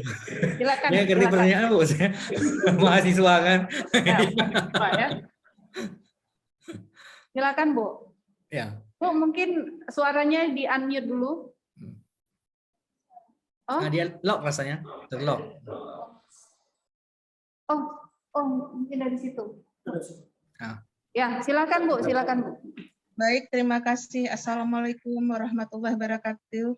Waalaikumsalam. Terima kasih nih Pak Putra, nih banyak sekali membuka wawasan saya khususnya ya pada kita pada umumnya ya. Banyak sekali hal-hal yang memang belum kita ketahui, sangat menarik sebagai editor jurnal ya. Bagi sekarang OJS ini memang sedang update ini. Saya pun serius mendengarkan, melihat ya, walaupun masih confused. Tapi mungkin kalau Pak Putra mungkin sudah oke, karena sudah setiap hari mungkin kerjanya itu saja berulang-ulang ya. Jadi sudah banyak pengalaman ya tentang ini ya. Kalau kita ya, karena sebagai user pengguna mungkin agak sedikit membingungkan ya. Mungkin pertanyaan saya tidak banyak ya. Mungkin tidak dari sisi sebagai editor, sebagai chief editor dan sebagainya. Banyak kita terima email suruh memasukkan untuk submit manuskrip, macam-macam artikel ya. Kemudian juga dan lain-lain mungkin ya kita ya. Cuman yang jadi pertanyaan saya dari sisi kita melihat mereka yang meng-email kita itu apakah jurnalnya itu discontinuous atau tidak, atau bagaimana ciri-ciri kalau kita tahu bahwa itu memang jurnal itu predator atau bukan. Nah itu banyak sekali saya terima email, tapi saya kadang-kadang melihat ini apa betul continuous ini, maksud saya tidak kita cek satu-satu. Kalau kita cek lagi kan kita tahu bahwa jurnal itu apakah jurnal discontinuous atau tidak. Jadi dari sisi apa kira-kira hanya kita lihat sepintas bahwa kita tahu bahwa jurnal itu predator. Nah, itu mungkin. Itu saja pertanyaan saya, Pak Putra. Terima kasih. Ini cuma membuka wawasan saja bagi adik-adik yang lain. Boleh. Just nice. Oke, terima kasih banyak Ibu Vivi. Ya. Baik, ini disimpan dulu atau langsung ditanggapi? Sambil-sambil jawab aja Kak, Ibu. Oke, silakan. Jadi Biar bagusnya saya tanggapi aja. ya. Ini memang nulis untuk publikasi lah. Ya. Jadi sebelum kita menerbitkan jurnal untuk dosen-dosen, walaupun memang sekarang ni banyak sangat lah yang terkena dengan scammer lah orang panggil. Mereka sengaja karena ada platform ni. Platform ni ada sisi negatif. Jadi yang saya mau menceritakan tu adalah sebenarnya ada satu part tu saya mau menjelaskan sisi negatif menggunakan open journal source ni. Kan? Karena kita rasa dia friendly user macam-macam lah. Oh enak, mudah, asal buka terbuka terus ambil download, dia free download gitu kan. Okey. Salah satu permasalahan dia adalah website kita dia boleh clone. Dia boleh membuat satu website yang sama dengan hosting yang berbeda. Okey, macam mana apa itu hosting? Hosting tu kalau macam ibu pelajari Unsiah yang tulisan unsiah.ac.id tu hosting namanya. Jadi orang nggak akan pernah bisa. Saya orang UMT, saya pakai umt.edu.my, nggak boleh pakai unsiah.ac.id. Nggak boleh kan? Betul kan? So hosting itulah yang menjadi bahagian daripada untuk mengetahui dia itu fake atau tidak gitu. Nah, hostingnya aja. Ibu tengok hostingnya dulu. Kalau dia email banyak-banyak, biasanya dia email dengan Gmail gitu kan. Tapi kalau dia email dengan hosting dia, contohnya nama ibu, Sheni lah. So dia buat sheni@unsiah.ac.id. Kalau email itu dengan hosting yang tu bermakna betul lah Ibu Sheni ni editorial daripada jurnal itu. Karena yang banyak masuk ke email kita adalah pakai Gmail. Contohnya editor 123, editor 23, editor 85, editor 67, ikut pandai dia lah, editor lah pokoknya. Sebenarnya dia tu macam agent lah yang coba untuk mendekati kita. Lepas dapat duit dia tinggal lah kita, bye-bye gitu kan. Okey. Okey ya, itu salah satunya. Okey, sekarang ni saya bagi contoh jurnal sendiri gitu. Jadi macam ibu tadi kan minta dari mana kita tahu gitu jurnal tu fake atau original. Ya, saya akan buka saya punya Scopus, bukan saya punya Scopus, database Scopus yang UMT berlangganan gitu ya. Okey, pertama kali saya akan bagi contoh, ini contoh-contoh aja karena banyak jugalah orang kita ni memang happy submit jurnal hari ini, besok accepted, lusa terbit gitu. Jadi hindari yang tadi ya. Hindari submit hari ini, esok accepted, lusa terbit. Jangan. Jadi karena kalau macam dia tak lalui proses tadi lah, biasanya lalui proses 3 bulan atau 4 bulan tu makna ada something like issue lah ya. Adakah dia predatory ataukah dia memang scammer lah, memang khusus dia buat untuk ambil uang kita. Okey. Salah satu contoh adalah isu OJS tadi tu adalah tidak ada copyright, tidak ada IP dipanggil apa? IP untuk yang apa? Untuk property. Right property kita tak ada itu ya. Okey. Salah satu dia adalah TQ Medical Journal. Kalau yang ni nampak kan ada TQ Medical Journal ni ada hosting dekat atas ni, nampak tak? HTTPS tu www.tekiomedicaljournal.com satu Okey. Terus yang ni tak apalah, dapatlah .com. Okey, alhamdulillah dapat satu gitu kan. Lepas tu tengok satu lagi, ada pula lagi di sini.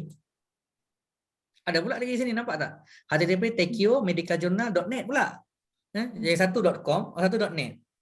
Habis tu kita pun yang mana satu yang betul gitu kan. Kalau macam orang macam dosen lah yang enggak memang mungkin dia malas saya, yang penting jurnal tu Scopus gitu kan. Kita pun buka Simagu. Jadi kita gatal-gatal buka Simagu, buka plug macam ni.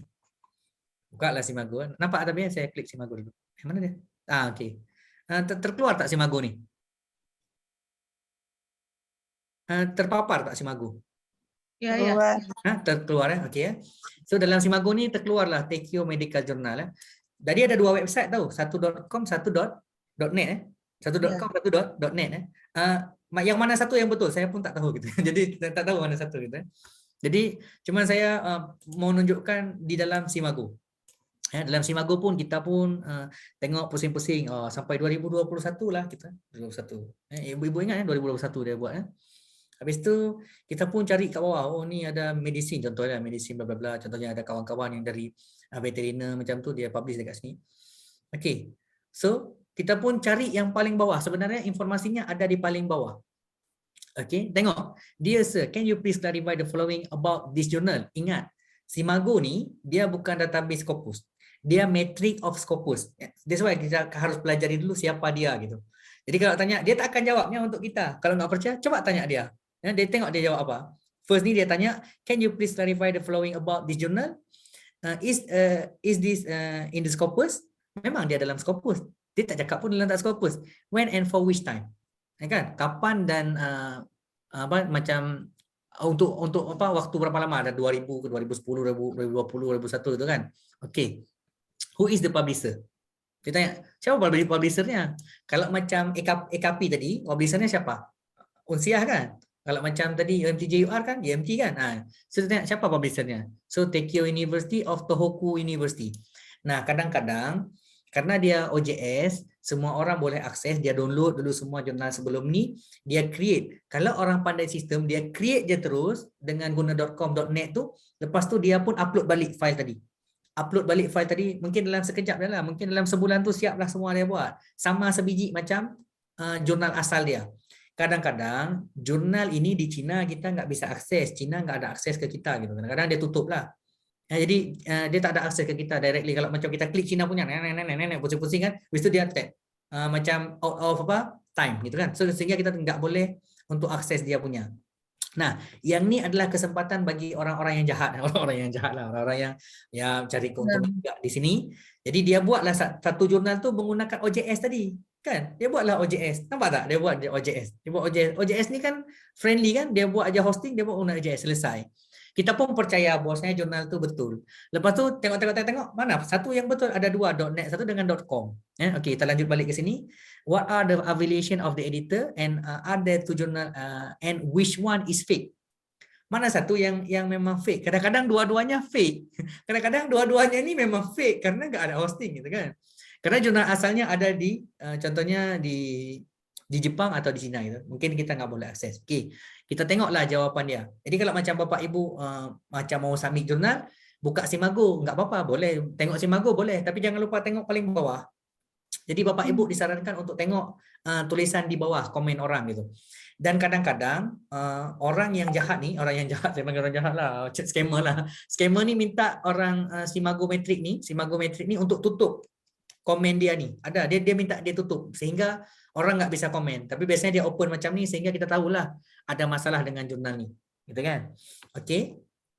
So dia pun jawab. Tengok dia jawab. Jawapan dia sama semua. Kalau banyak pertanyaan jawapannya. Dia kali thank you very much for your comment and then we suggest you to consult the Scopus database directly. Dia minta kita kontak Scopus lah. Keep in mind that SGR is static image. Maksudnya metrik daripada database Scopus lah maksud dia. Dia akan berubah setiap hari. Kalau tengok dekat Scopus berubah setiap hari dan ini adalah list of Scopus, right? Dan tengoklah banyak-banyak. Please send journal homepage because I found 2 different website with the same journal name. Habis tu different hosting. Kalau macam dia perasan different hosting. Okay? Tengok. Can I get the paper good conference blah blah blah blah this I understand the application or principle macam-macam lah cerita ikut pandai lah. Tapi yang dah jelas jurnal ni palsu. Okey. Lepas tu tadi kita tengok 2021 di sini di dia ni 2021. 2021. Okey, kita stop ya Bu ya. Kita stop dulu. Kita masuk dalam database saya lah, database Scopus Yang ni saya masuk database Scopus. Walaupun mungkin ini umum terkait dengan knowledge jurnal tapi it's okay lah. At least saya boleh bagi tahu disadvantage daripada OJS karena kadang-kadang orang bisa memanfaatkan kesempatan ambil file-file yang dia buat secara online tadi itu, terus dia boleh gunakan untuk website baru dia gitu. Okey, saya masuk tadi nama jurnalnya TQ Medical Journal. Sekejap saya share dulu, kan terlupa nanti kan. Nanti dia, itu kenapa tak nampak gitu kan. Okey, fine, saya nampakkan dulu. Okey ni maybe boleh by title lah, by title di sini. Yang ni brought to you by University Malaysia Terengganu. Malaysia Terengganu dia berlangganan, jadi maksudnya UMT ni bayar ke Scopus langganan ni. Kalau tak silap saya RM500,000 kalau tak silap saya lah. Jadi saya nggak tahu juga lah, tapi kurang lebih gitu. Mungkin lebih daripada itu, saya nggak tahu juga. Tapi karena ini penting kan untuk tahu ranking kampus kan. So TQ, dia tulis je TQ, dia akan macam identify terus automatically di mana dia. Okay, fine. So kita pun buka lah yang database Scopus. Tadi kita buka Simago Bu, yang ini kita buka dekat Scopus. Karena dia cakap dia nggak bisa identify dengan tepat. Scopus yang akan update setiap kali perubahan day by day lah, hari by hari, month by month, tu year by year, ikutlah ya. So kita pun buka di TQ Medical Journal. Okey, dekat sini yang ni baru je Bu ya, dia baru je discontinue cuman saya mau tunjukkan sebenarnya satu je. Saya mau tunjukkan konsistensi di dalam Simago dengan konsistensi di dalam Scopus. Okey, kira-kira apa yang Ibu notice di sini? Okey, yang pertama Scopus coverage dia buat sampai 2019. Ya, dia buat sampai 2019. Okey, saya buka dekat yang Simago. Boleh tak kalau macam saya pindah-pindah ini, nampak tak? Nampak tak Simago? Nampak. Nampak Simago Yang ni nampak Simago Okey, maksudnya kalau tengok di sini dia tak konsisten, nampak tak? Coverage ni 1990 sampai 2021. Ya. Kan? Tak konsisten kan? Okey, saya balik lagi ke tempat Scopus Dia tulis sampai dengan 2019. Sedangkan di Simago dia buat 2021. Siapa yang salah? Pertanyaan saya, siapa yang salah gitu? Berarti jurnal discontinuous. Dia gini, maksudnya kalau kita pelajari sebenarnya jurnal ni udah lama enggak aktif. Ya, Jurnal ini udah lama dia enggak aktif Bu. Jadi cuman dia enggak di discontinue pada saat itu. Ya kan, jadi dia tak discontinue. Okey, satu lagi, kalau macam kita ini macam apa dipanggil lah, macam perasan lah, macam tahu. Sebenarnya dalam Scopus sendiri ada view all document, set document alert, save to source list. Satu lagi ada home page dekat sini. Nanti saya tunjuk lah, kalau saya buka MDPI saya tunjuk. Yang ni saya tunjuk dulu yang isu yang TQ Medical Journal. Yang ni baru je discontinue, baru bulan ini. Ini yang discontinue ni baru keluar. Bermakna kalau enggak salah saya Hafiz evaluasi itu dalam awal bulan, mungkin tanggal 10 bulan 7 gitu. Karena yang ini jangankan orang Indonesia banyak masuk sini rasanya. Dan mereka happy. Besok ada yang masuk, besok tanya ke saya, besok saya baru bagi tahu, besok dia cakap aduh habis uang saya gitu kan. Ya sedekah aja gitu, bagus sedekah ke masjid, jangan sedekah ke sini. Jadi yang ni yang udah discontinue ni baru. Maksudnya kenapa tidak Elsevier sendiri atau on behalf of Scopus. Satu lagi isunya adalah sebenarnya Scopus.com ni bukan Elsevier, betul tak? Mana ada Elsevier? Kalau Elsevier dia tulis Elsevier Scopus.com atau Scopus Elsevier.com, betul kan? Jadi kadang-kadang saya sendiri pun betul ke Scopus ni Elsevier? Kalau dia Elsevier sepatutnya ada Elsevier lah di belakang tu. Tapi kita percayalah, yakin dan percaya, jangan tambah rukun iman lah. Maksudnya Scopus ni adalah bahagian daripada Elsevier. Sebenarnya dia bertanggungjawab untuk ini gitu. Jadi mengesahkan tahun 2019 hingga aktif tu, silakanlah terus discontinue, janganlah pergi taruh di situ tanpa ada kata-kata apa gitu, dan orang pun ambil kesempatan. Ya, so, kita pun kliklah view document. Yang ni untuk identify dan validate bahwasanya berapa publication yang betul-betul ada di dalam dia punya jurnal. Okey, nampak tak? Nampak. Okey. Di sini tahun 2015 ada 17 publication ya. 2016 23, 2017 ada 24, 2018 ada 26, 2019 ada 15. Okey, so bermakna the last year adalah 2019. Simago salah. Ya, Simago ni orang cakap 2021 dia buat 2021. Kan dia kan untuk apa? Untuk apa dia panggil lah? Memberikan luang lah, memberikan peluang untuk orang lain menipu lah, kita panggil gitu je. Ya kan? Kenapa dia nggak jawab terus? Sebenarnya 2019 tu dah nggak aktif dah. Cakaplah apa macam deactivated atau not aktif, terserah lah gitu kan. Tapi sepatutnya mereka buat seperti itu jika telus lah, jika jujur lah bahasa kita. Okay? So saya bagi contoh lagi Journal of Psychological apa yang ni terkenal lah. Saya tak tahulah. Apa dipanggil apa bu? Positif psikologi. Saya buatlah positif psikologi lah contoh lah. Journal of Positive Psychology kan ini ya. Saya tak sure yang ni. Ini ya bukan lah. Ada positif psikologi tapi saya tak sure yang ni atau yang mana. Sekejap saya tengok. Pernah dengar tak jurnal ni bu? Jurnal yang positif psikologi ni kan? Positif psikologi. Jurnal ni juga dia ni dia. Yang ni juga jadi masalah besar lah. Jadi jurnal ni sebenarnya ada dua jurnal sebenarnya kan. Ini jurnal yang lama, ini jurnal yang baru. Sebenarnya dua-dua ni sakit je gitu. Jadi jangan coba-coba lah. So Journal of Psychology, School Psychology ni publishernya Society of Psychology Education. Dulunya dia dikenal dengan nama ini. So kita coba klik lah. Okey. Nampak tak? Dulunya dia namanya adalah Journal of Positive Psychology and Wellbeing. Jadi kalau macam ibu sekarang ada kedapatan website ini masih aktif website ini masih aktif, masih dijual. Masih dijual karena nama dia Positive School Psychology dengan Journal of Positive Psychology and Wellbeing. So dua-dua ni masih dijual dan banyak yang submit. Indonesia mostly lah saya tengok. Habis tu Malaysia ada kawan dekat Uniza, dia jarang publikasi tapi dia minat menerbitkan jurnal, hari ini submit, esok accepted, dosa publish. Jadi dia kirim ke saya, tanya berapa harganya satu, dalam 600 USD. Dia ada publish 3. So saya cakap kenapa enggak sedekah ke masjid aja kan, tolong bagi atas nama saya kan dapat rezeki saya gitu kan, doa kan. Dapatlah ibadah. So yang ni jurnal psikologi ni ada 2. Yang satu ni adalah udah discontinue. Scopus coverage tu 2020, coverage discontinue in Scopus. Okay, kita cek balik, lah. Kita ni harus rajin ya, macam tadi lah, rajin buat jurnal juga harus rajin cek jurnal gitu. Jadi dia tahun 2020 13 last So maknanya tahun 2020 dia last dengan nama Journal of Positive Psychology. Lepas tu dia rubah nama. Itu maksud dia rubah nama dan di-indexing balik dengan nama Journal of School ini apa ni? School Psychology, Journal of Positive School Psychology. Okay, kita klik dia balik. Klik dia balik ya. Yang ni yang baru pula. Cek lagi dia punya apa? Dia punya Scopus coverage. Nampak tak? No document were found. Kan? Ini tak ada dokumen pun. Nampak?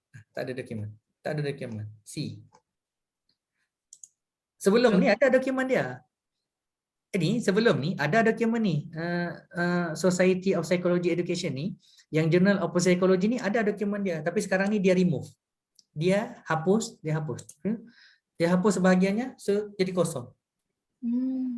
Latest version of working kan. Yang ni memang dia dah kosong dah. Tak ada. Maksudnya, ni saya bagi tahu maksudnya. Maksudnya adalah Scopus lagi investigate sebenarnya yang mana yang betul gitu.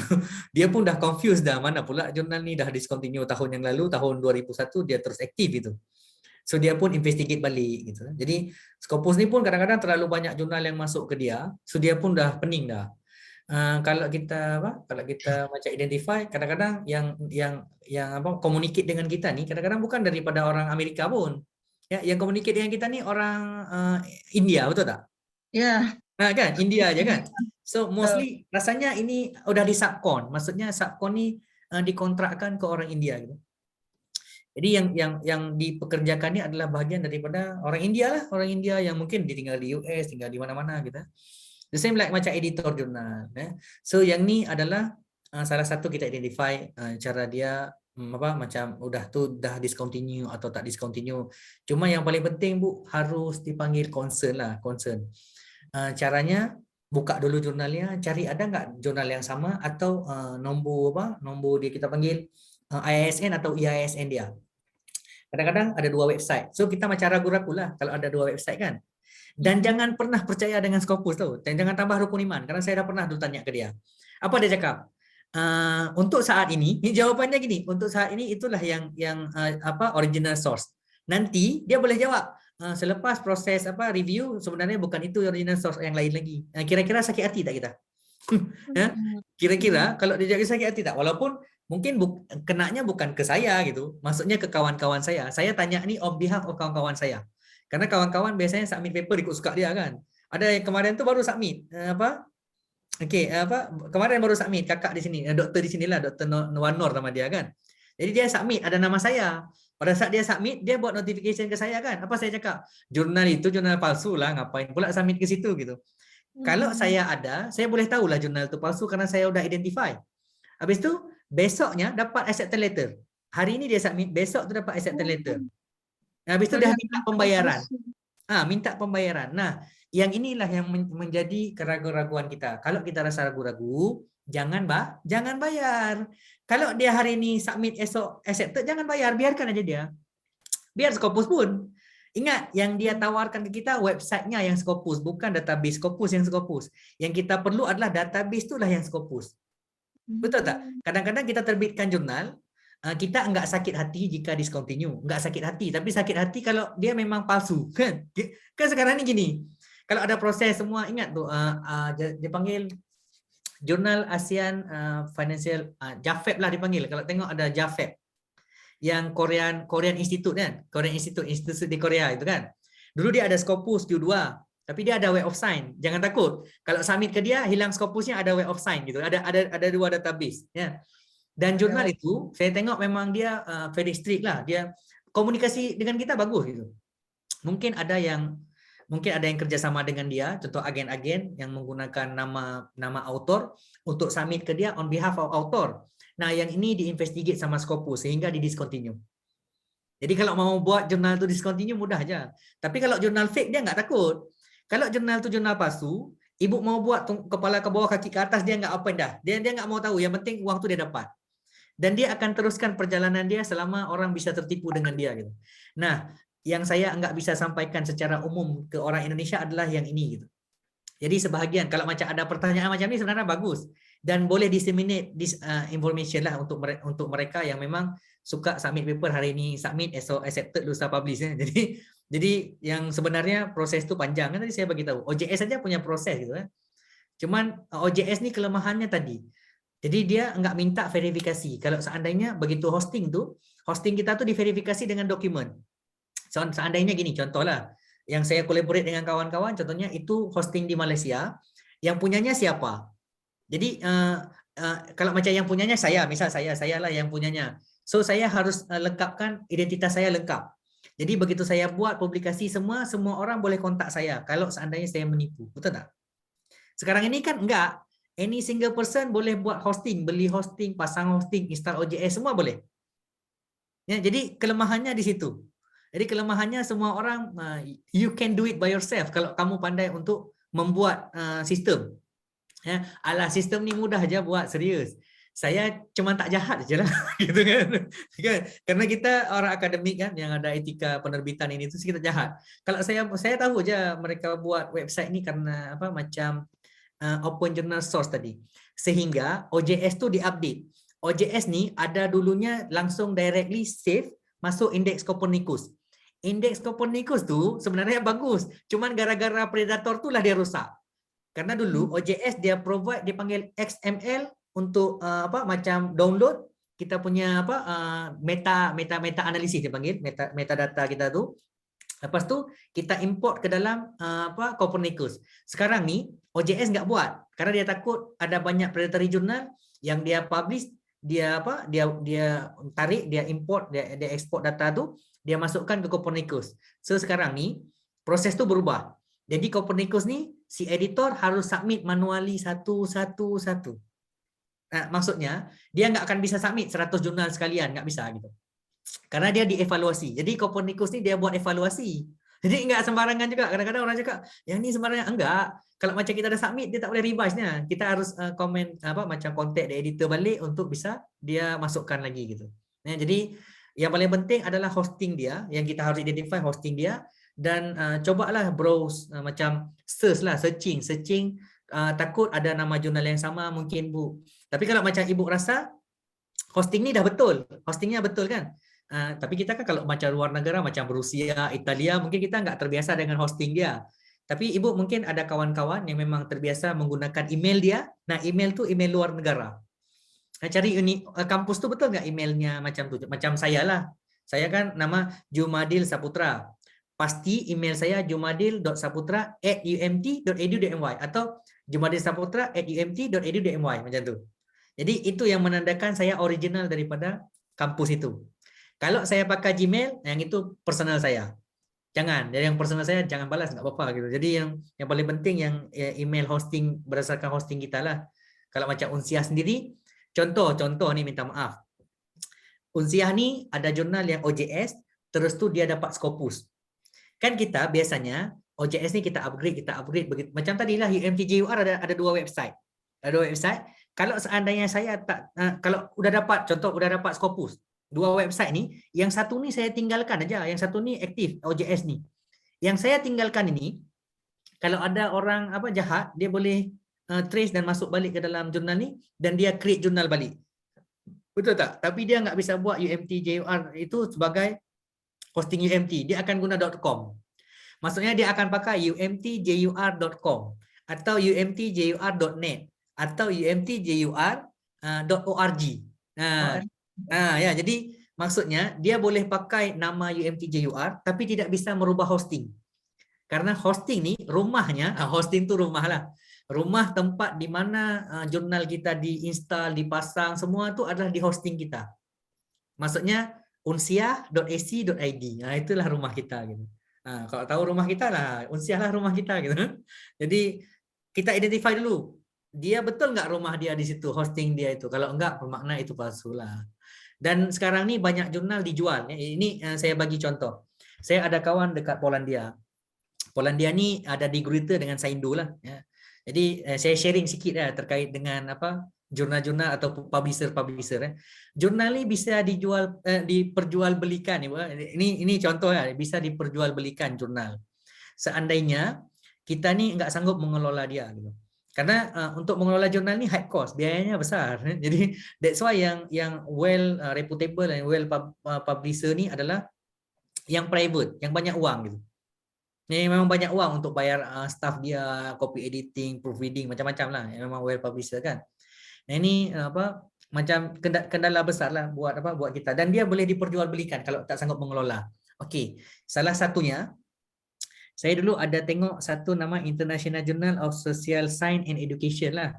Itu punya Saindo di Gruiter. Sebenarnya Saindo ni bukanlah di Gruiter, tapi dia kerjasama dengan di Gruiter. Dia cakap part of, bahagian dari. Jadi saya tanya lah, karena saya minat untuk submit ke jurnal tu, saya pun mau submit, tapi saya tengok. Tapi dalam database, dia ditulis Saindo di Gruiter. Tapi begitu buka website, jadi Richman. Coba tengok Richman, orang kaya.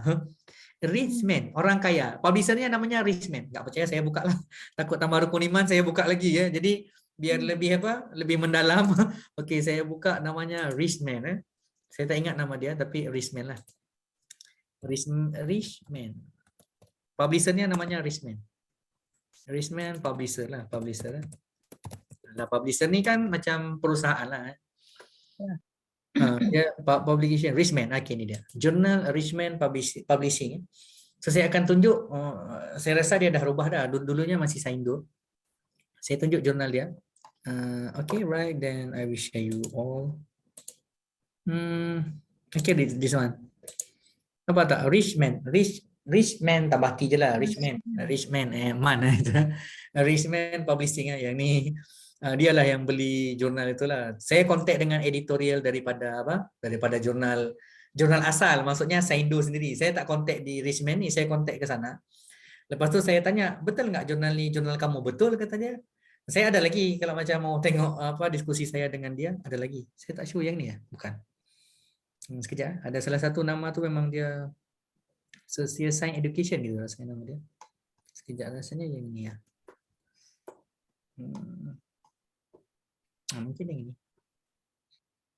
Bukan. Jurnal. Homepage. Ada jurnal tu. Terkenal juga jurnal ni. Academic Journal. Okey. Sekejap, saya mau tengok nama jurnal tu. Saya tak ingat lah. Mediterranean ni tak, dia dah discontinue. Mediterranean jurnal ni, jurnal dah discontinue sama Scopus tapi dibeli sama dia. Gitu. So dia hanya melanjutkan. Academic Journal of Industry, okay. Form 1 Academic Journal of Studies bukan. Rasanya yang ini betul ni. Saya tengok dulu. Dan dia punya APC mahal sampai 900 euro, 980 euro gitu. Kan dia beli kan. Okey, betul lah ni rasanya. Journal Education and Social Research nama dia. Nah, yang ni kan. Halo Bu, kan? Ya. Ni, jurnal ni lah dia. So jurnal ni sekejap saya coba cari dekat apa? Dekat ni, dekat apa Scopus tadi. Sekejap saya share balik dekat Scopus Saya dapat dah jurnal tu. Yang ni jurnal ni juga apa macam jadi isu lah, jadi isu juga kalau di kita. Sekejap Journal of Educational and Social Science Research. Journal Educational Social Science Research. Sekejap about the journal. Okay.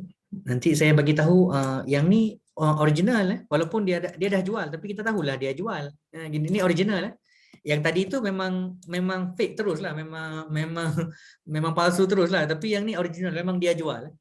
Memang dia dah jual gitu. Okey, dah dia berubah. Tak apalah kalau dia dah berubah. Asalnya Saindo punya, tapi saya ada emailnya. Saya ada emailnya. Sekejap saya tengok email.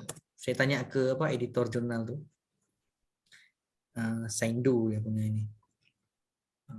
Mana dia?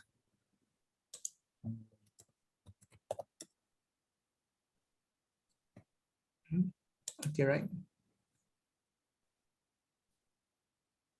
Okay, saya boleh tunjuklah sambil-sambil apa ni saya boleh tunjuk bukti bahwasanya saya tanya ke apa si orang editor jurnal yang Saindo tu gitu. Jadi saya coba cari balik dapat rupanya email tu, okey. Yang ni adalah jurnal yang Richman tadi Bu. Jurnal Richman ni adalah jurnal Saindo sebenarnya. Jurnal ni Saindo dan dibeli oleh Richman, publishernya. Jadi Journal of Educational and Social Research ni adalah punya Saindo. Asalnya lah. So kita pun boleh buka dekat dia aktif je ni Bu. Dia aktif dan dia memang take time juga lah untuk dia. Richman ya. Richman. Jadi publication dia pun lumayan banyak lah, 132 atau 46. Tak ada masalah pun jumlah ni. Jumlah ni bukan jadi pokok permasalahan. Cuman untuk dia macam kita panggil apa? Macam logik enggak kalau macam dia terbitkan banyak jurnal selama setahun, siapa mau jaga? Siapa mau proses review gitu? Kalau macam UMT punya 12 kali setahun malah. UMT punya 12 kali setahun, dia 4 kali je setahun. Kalau ikutkan UMT punya lebih awal discontinue berbanding yang lain, betul tak? Kan? Tapi karena kita macam education institution, so kita akan keep preview proses tadilah, preview proses sehingga orang Scopus ni tak investigate pun kita. Banyak sangat publication harus discontinue, tak ada. Kalau discontinue banyak alasan, boleh aja metrik. Ada publication tak ada citation, kena discontinue jugalah. Bukan bermakna dia predatory. Dan ini dia open access. Jadi yang kita bayar mahal tu karena open access, bukan karena jurnalnya mau diterima. Jadi kita bayar jurnal ni bukan karena ingin jurnal kita diterima sama mereka gitu, tapi kita bayar jurnal ni untuk orang lain semua boleh akses jurnal kita free, nggak perlu bayar. Nah itu maksud dia. Oke, yang ni saya dah bagi tunjuk yang jurnal ni memang udah dijual. Tapi saya mau tunjuk juga jurnal ni siapa yang jual gitu. Jadi saya tunjuk siapa yang jual jurnal ni. Okey, ada Jadi menarik sekali ya Pak Putra ya. Jadi sebenarnya karena kita semua ini rata-rata pengelola jurnal, jangan ada niat ya untuk membuat jurnal predator. Ya, takutnya mungkin ya, kalau macam kita enggak, karena kita hanya user gitu kan. Tapi kalau macam orang IT-nya mungkin boleh lah, tapi biasanya kita tahulah dosa kan, nggak mau kita buat kan. Yang ini contoh yang tadi saya buktikan tu. Tengok saya tanya ke dia publication opportunity and detailed information. Saya ni gatal, saya suka tanya orang kan. Saya cakap, dear Saindo editor, introduce my name blah blah blah. Sorry for this. I want to ask you about the ticket website. for jurnal ni. Karena saya rasa ini degrader company. May you help me to identify and send me the correct website link. I want to request to publish some qualified conference paper lah. Contohlah masa tu kan. Apa dia cakap sama dia? Katarzina nama dia. Tu, dia di Masa Putra, unfortunately we are no longer the publisher of the journal. Maksudnya dia bukan lagi bukan lagi yang punya web jurnal itu. Berarti Kita dia tahulah sudah dia juga dijual. ya. Kan kita tahu dia dijual kan. Maksudnya kadang-kadang kita ada keraguan-raguan, maka tanyalah ke publisher asal. Jangan tanya Scopus tahu. Scopus jangan tanya sama dia. Scopus, Simago jangan tanya sama dia. Tanya ke jurnal publishernya ya. Nah, Publishernya. nah, tanya yang hostingnya, yang dulu kan hostingnya kan di Greater, Saindo punya lah. So tanya ke dia, tanya aja ada namanya di bawah tu, kontak aja dia gitu. Nggak pandai bahasa Inggris kali nggak apa-apa, berterabur nggak apa-apa, mereka pun paham, nggak ada masalah gitu kan. Berarti kita betul-betul harus cek ya, jangan sampai Ya. kita tertipu. Jadi Alright, saya harap boleh menjawab pertanyaan Ibu lah, gitu kan. Baik, ini menarik sekali ya. Betul-betul menarik sekali nih, terbuka pikiran saya. Begitu kita harus cek semua. Apalagi kalau misalnya artikelnya makin tahun semakin sedikit, itu bisa-bisa discontinuous. Oke. Terima kasih Pak Putra. Terima kasih banyak. Baik. Terima kasih banyak Bu Vivi. Ini jadi pertanyaannya menarik dan membuka wacana kita juga untuk lebih berhati-hati, terutama pengelola jurnal ya, mungkin harus bisalah untuk berjalan di on the track ya. Nah sekarang kita masih punya waktu nggak lama lagi nih Pak Jumadil, mungkin ada sekitar 10 menit mau dibuka pertanyaan lagi. Boleh, ada saya yang mau tanya boleh ini.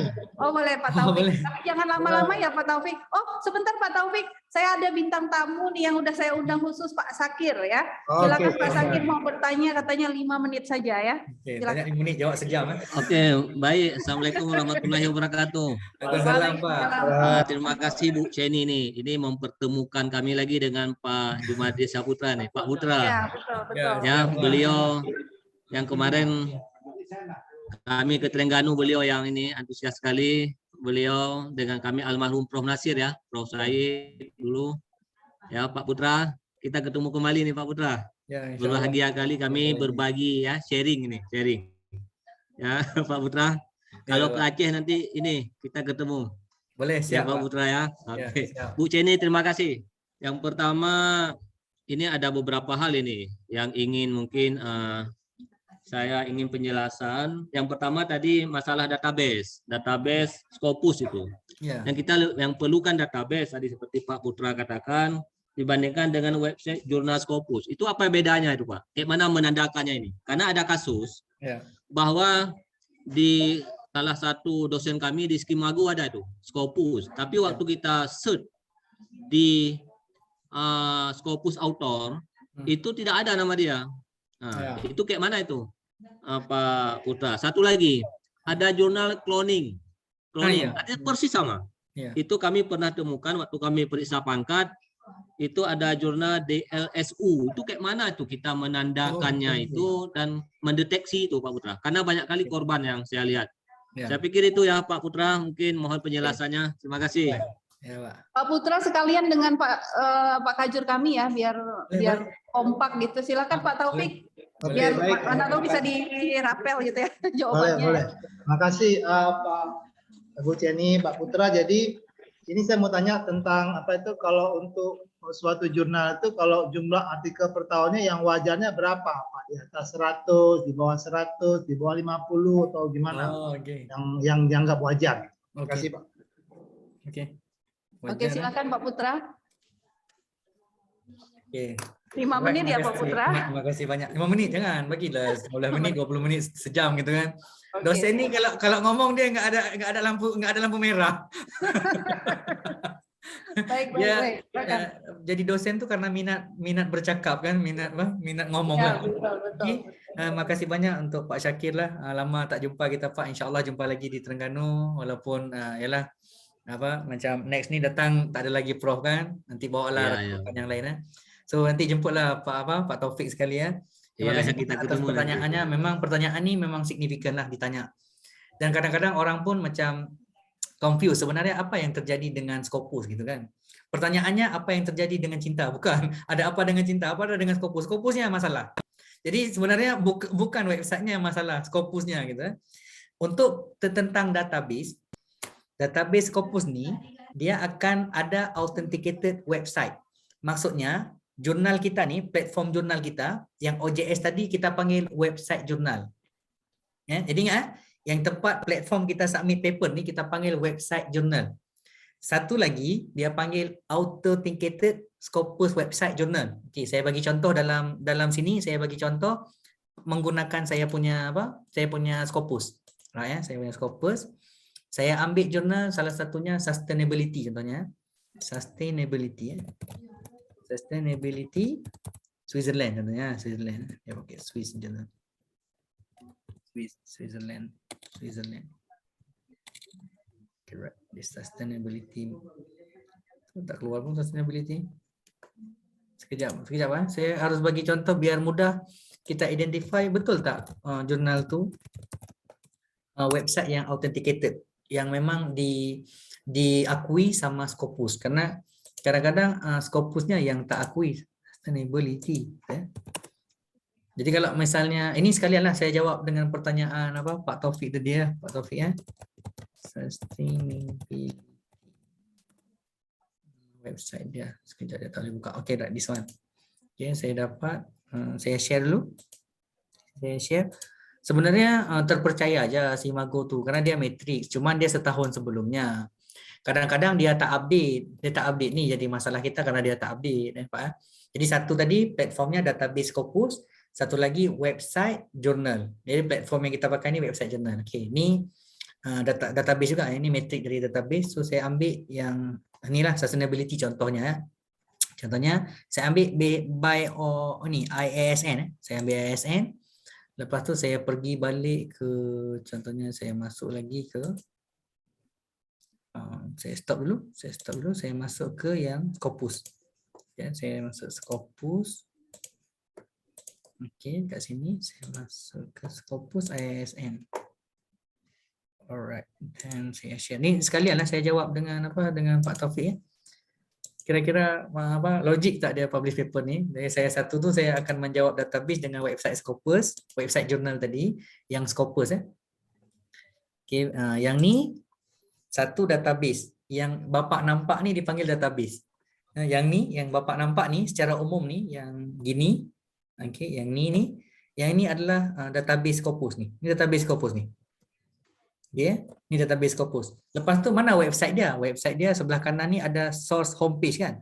Nah, source homepage ni adalah tempat di mana website jurnal itu yang diakui oleh Scopus. Ni source homepage ni. Kita klik di sini, kita klik kanan, kita buka link new tab. Ya kan? Ni tempat jurnal itu yang ada Scopus gitu ya. Jadi jurnal ni diakui Scopus adalah kalau macam kita klik kanan tadi tu dia masuk ke dipanggil tab baru. Tab baru dia adalah ni. Nah gitu. So ini adalah tab baru dia. Ya, ini nampak kan? Maksudnya pada saat kita panggil apa? Kita buka database tadi, kita cari source homepage tadi, so kita temukanlah yang kejadian macam ni. Nah, ni kejadiannya gini. Nah ni ada website dia. Yang ni ada Scopus database, nah ini ada source homepage.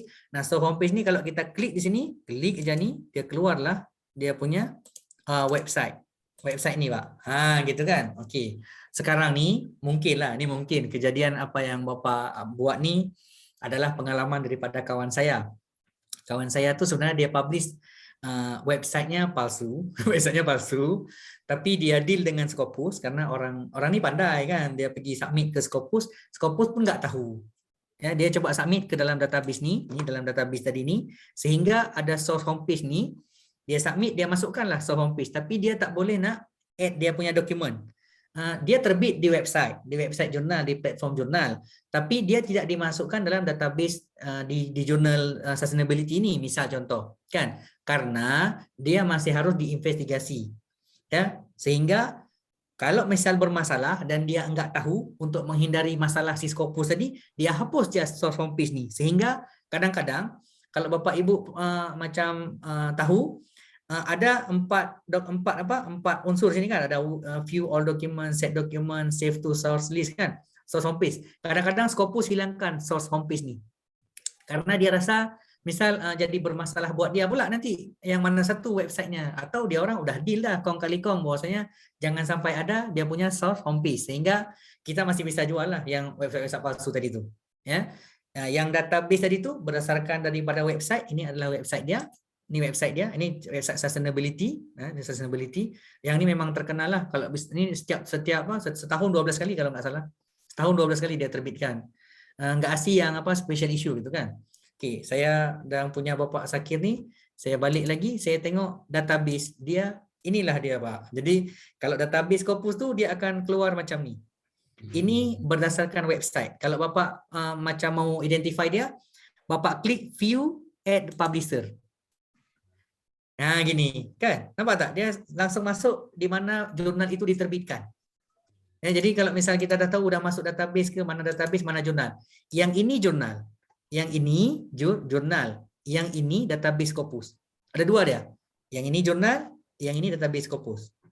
Nampak beda kan?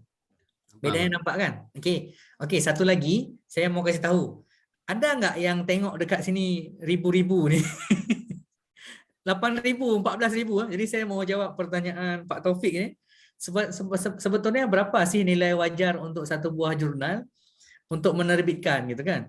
Kira-kira wajar enggak 14,000 tu Pak? Kan? 14,000 paper setahun gitu. Sekarang ni kenapa enggak Scopus terus discontinue? Karena dia dah banyak.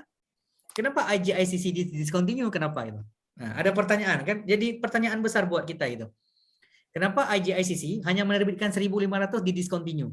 Sedangkan jurnal MDPI ni 14,000 setahun tidak discontinue. Kenapa? Kan? Jadi pertanyaan saya pun rasanya ya, sepatutnya jurnal ni dulu discontinue. Kenapa publikasinya melebihi 1,000 gitu kan? Tapi yalah. Okey, jurnal ini dia dikelola dengan profesional gitu ya. Ada editor ni ada staff lah, ada admin dia. Cuman yang dia appoint tu adalah orang-orang akademik. Salah satunya saya jugalah masuk admin editor. Saya enggak bilang enggak bagi memungkiri lah. Mereka ni memang saya ni dibagikan discount code macam voucher lah. Anggaplah saya ni dibayar on behalf of saya punya akademik tadi. Jadi dia bagi saya sedikit sagu hati lah, kita panggil lah 100 CHF untuk setiap paper yang saya handle. Nah, jadi yang ni yang jadi masalah gitu kan. Banyak kan tadi kan, tak wajar lah. Kalau menurut kita enggak wajar satu buah jurnal bisa menerbitkan more than 1,000. More than 1,000, 1,000 lebih. Ya, 14,000 tu make it double lah, 14,000 gitu kan. Tapi dia boleh handle lah. Dan kita tahu pekerjanya ramai. Kalau macam coba kontak aja MDPI. Begitu submit kadang-kadang di Switzerland, submit orang Cina, submit ke Malaysia, submit Singapura. Rupanya yang editor handle dia ni setiap negara ada. Dan dia bayar. Cuman saya ni enggak maulah dikontrak sebagai editorial dia gitu. Karena kan kita jadi komitmen pula bekerja. Yang itu bekerja. Kalau kita akademik hanya servis. Jadi yang saya ini adalah on behalf of service saya melakukan proses editorial, review proses tadi. Cuman untuk jumlah tadi enggak ada masalah dengan Scopus sebenarnya. Jumlah ini Scopus enggak ada masalah. Yang penting dilakukannya proses tadi. Dan bisa buktikan ke Scopus ada proses reviewnya, mana kontennya, mana dokumennya. Nanti ke Scopus minta kita print out semua atau PDF bagi ke dia lah. Kan? Kalau macam dia investigate kan, dia investigate mana mungkin ni selesai gini gitu kan. Dia boleh investigate. It's okay lah. Kita bagi yang nampak-nampak macam proses audit lah. Proses audit tu dia enggak nampak lah gitu kan. Dia nampak gitu.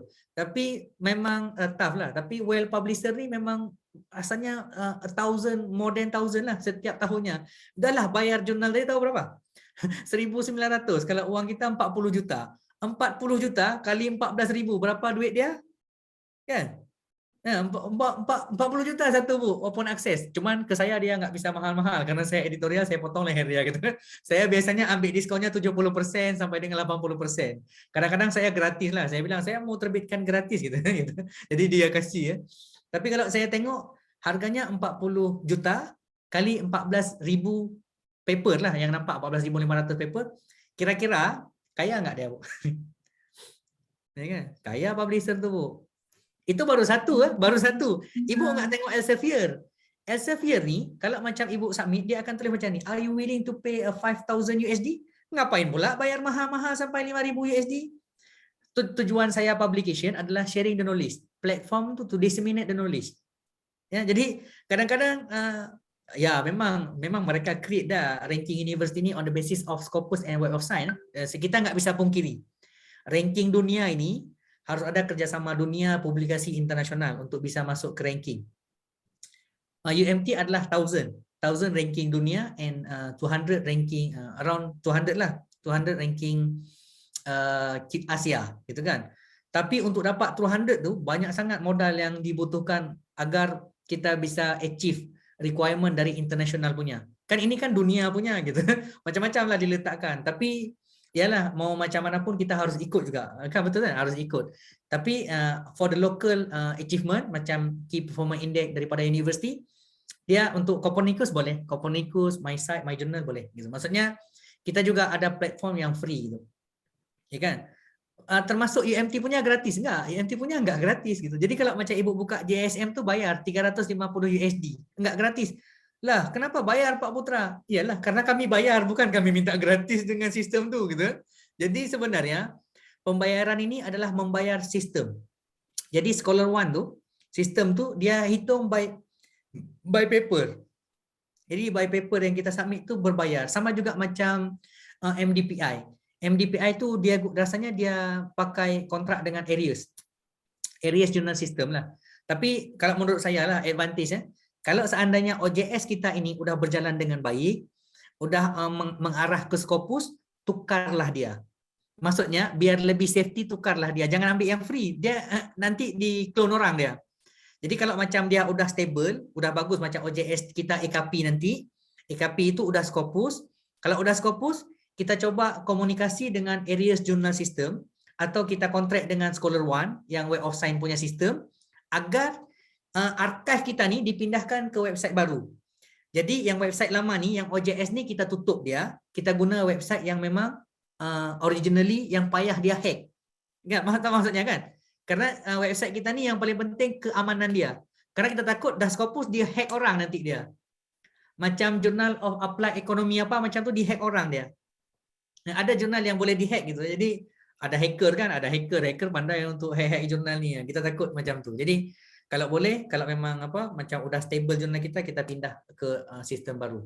So saya dah jawab macam mana database itu tadi dalam sistem. Saya dah jawab websitenya jurnal tadi, authenticated website itu ada dalam source homepage dan jumlah dia sebenarnya enggak masalah.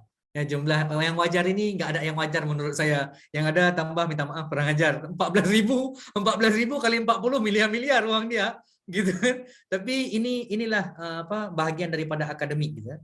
Jadi sebenarnya selama dia melalui proses tadi is okay, enggak ada masalah. Oh harus 5 setahun? Enggak, karena pada saat kita mohon ISSN international dipanggil serial number tu, dia memang akan tanya ke kita berapa banyak kekerapan setahun, tapi dia enggak tanya berapa frekuensi kita setahun, tapi dia enggak tanya berapa jumlah setahun paper, enggak. Kan? Dia enggak tanya kan? Okey, satu lagi DOI. DOI tu, setiap DOI tu dia charge tahu. Jadi kalau assign DOI dia charge, cross mark dia charge. Kita kena bayar ke yang cross reference tadi.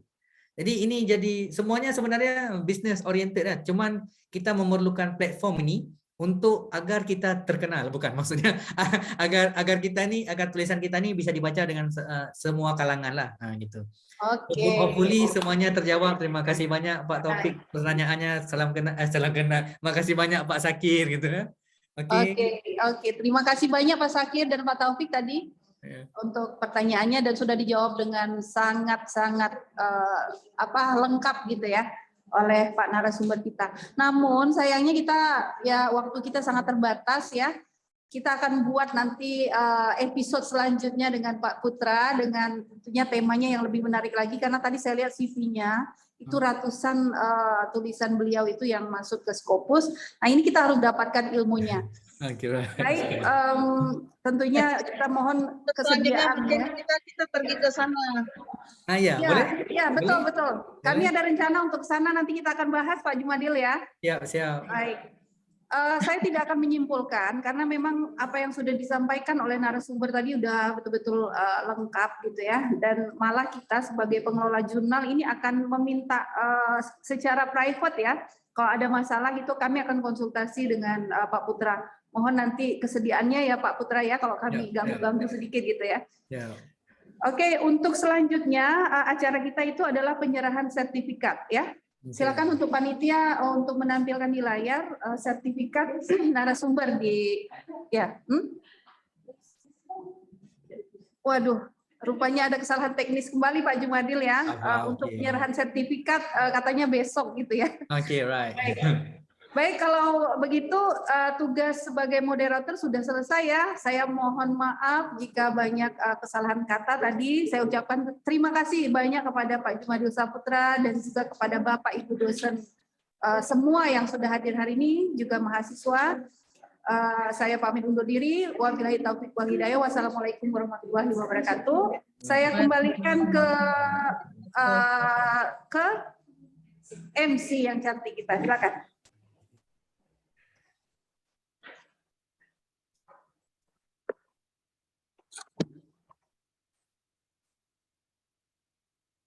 Terima kasih kepada Ibu Dr. Ceni Seftarita. Baiklah, dengan berakhirnya sesi penyampaian materi oleh Bapak Jumadil Saputra, maka berakhir pula acara kita pada hari ini. Saya, Dina Nazifah, selaku MC pamit undur diri. Mohon maaf apabila terdapat kesalahan. Saya akhiri. Assalamualaikum warahmatullahi wabarakatuh. Waalaikumsalam. Waalaikumsalam warahmatullahi wabarakatuh. Terima kasih Pak Putra. Ya, sama-sama. Makasih. Iya Pak Putra. Terima kasih Pak Putra. Lagi. Salam ya. Sampai ketemu lagi.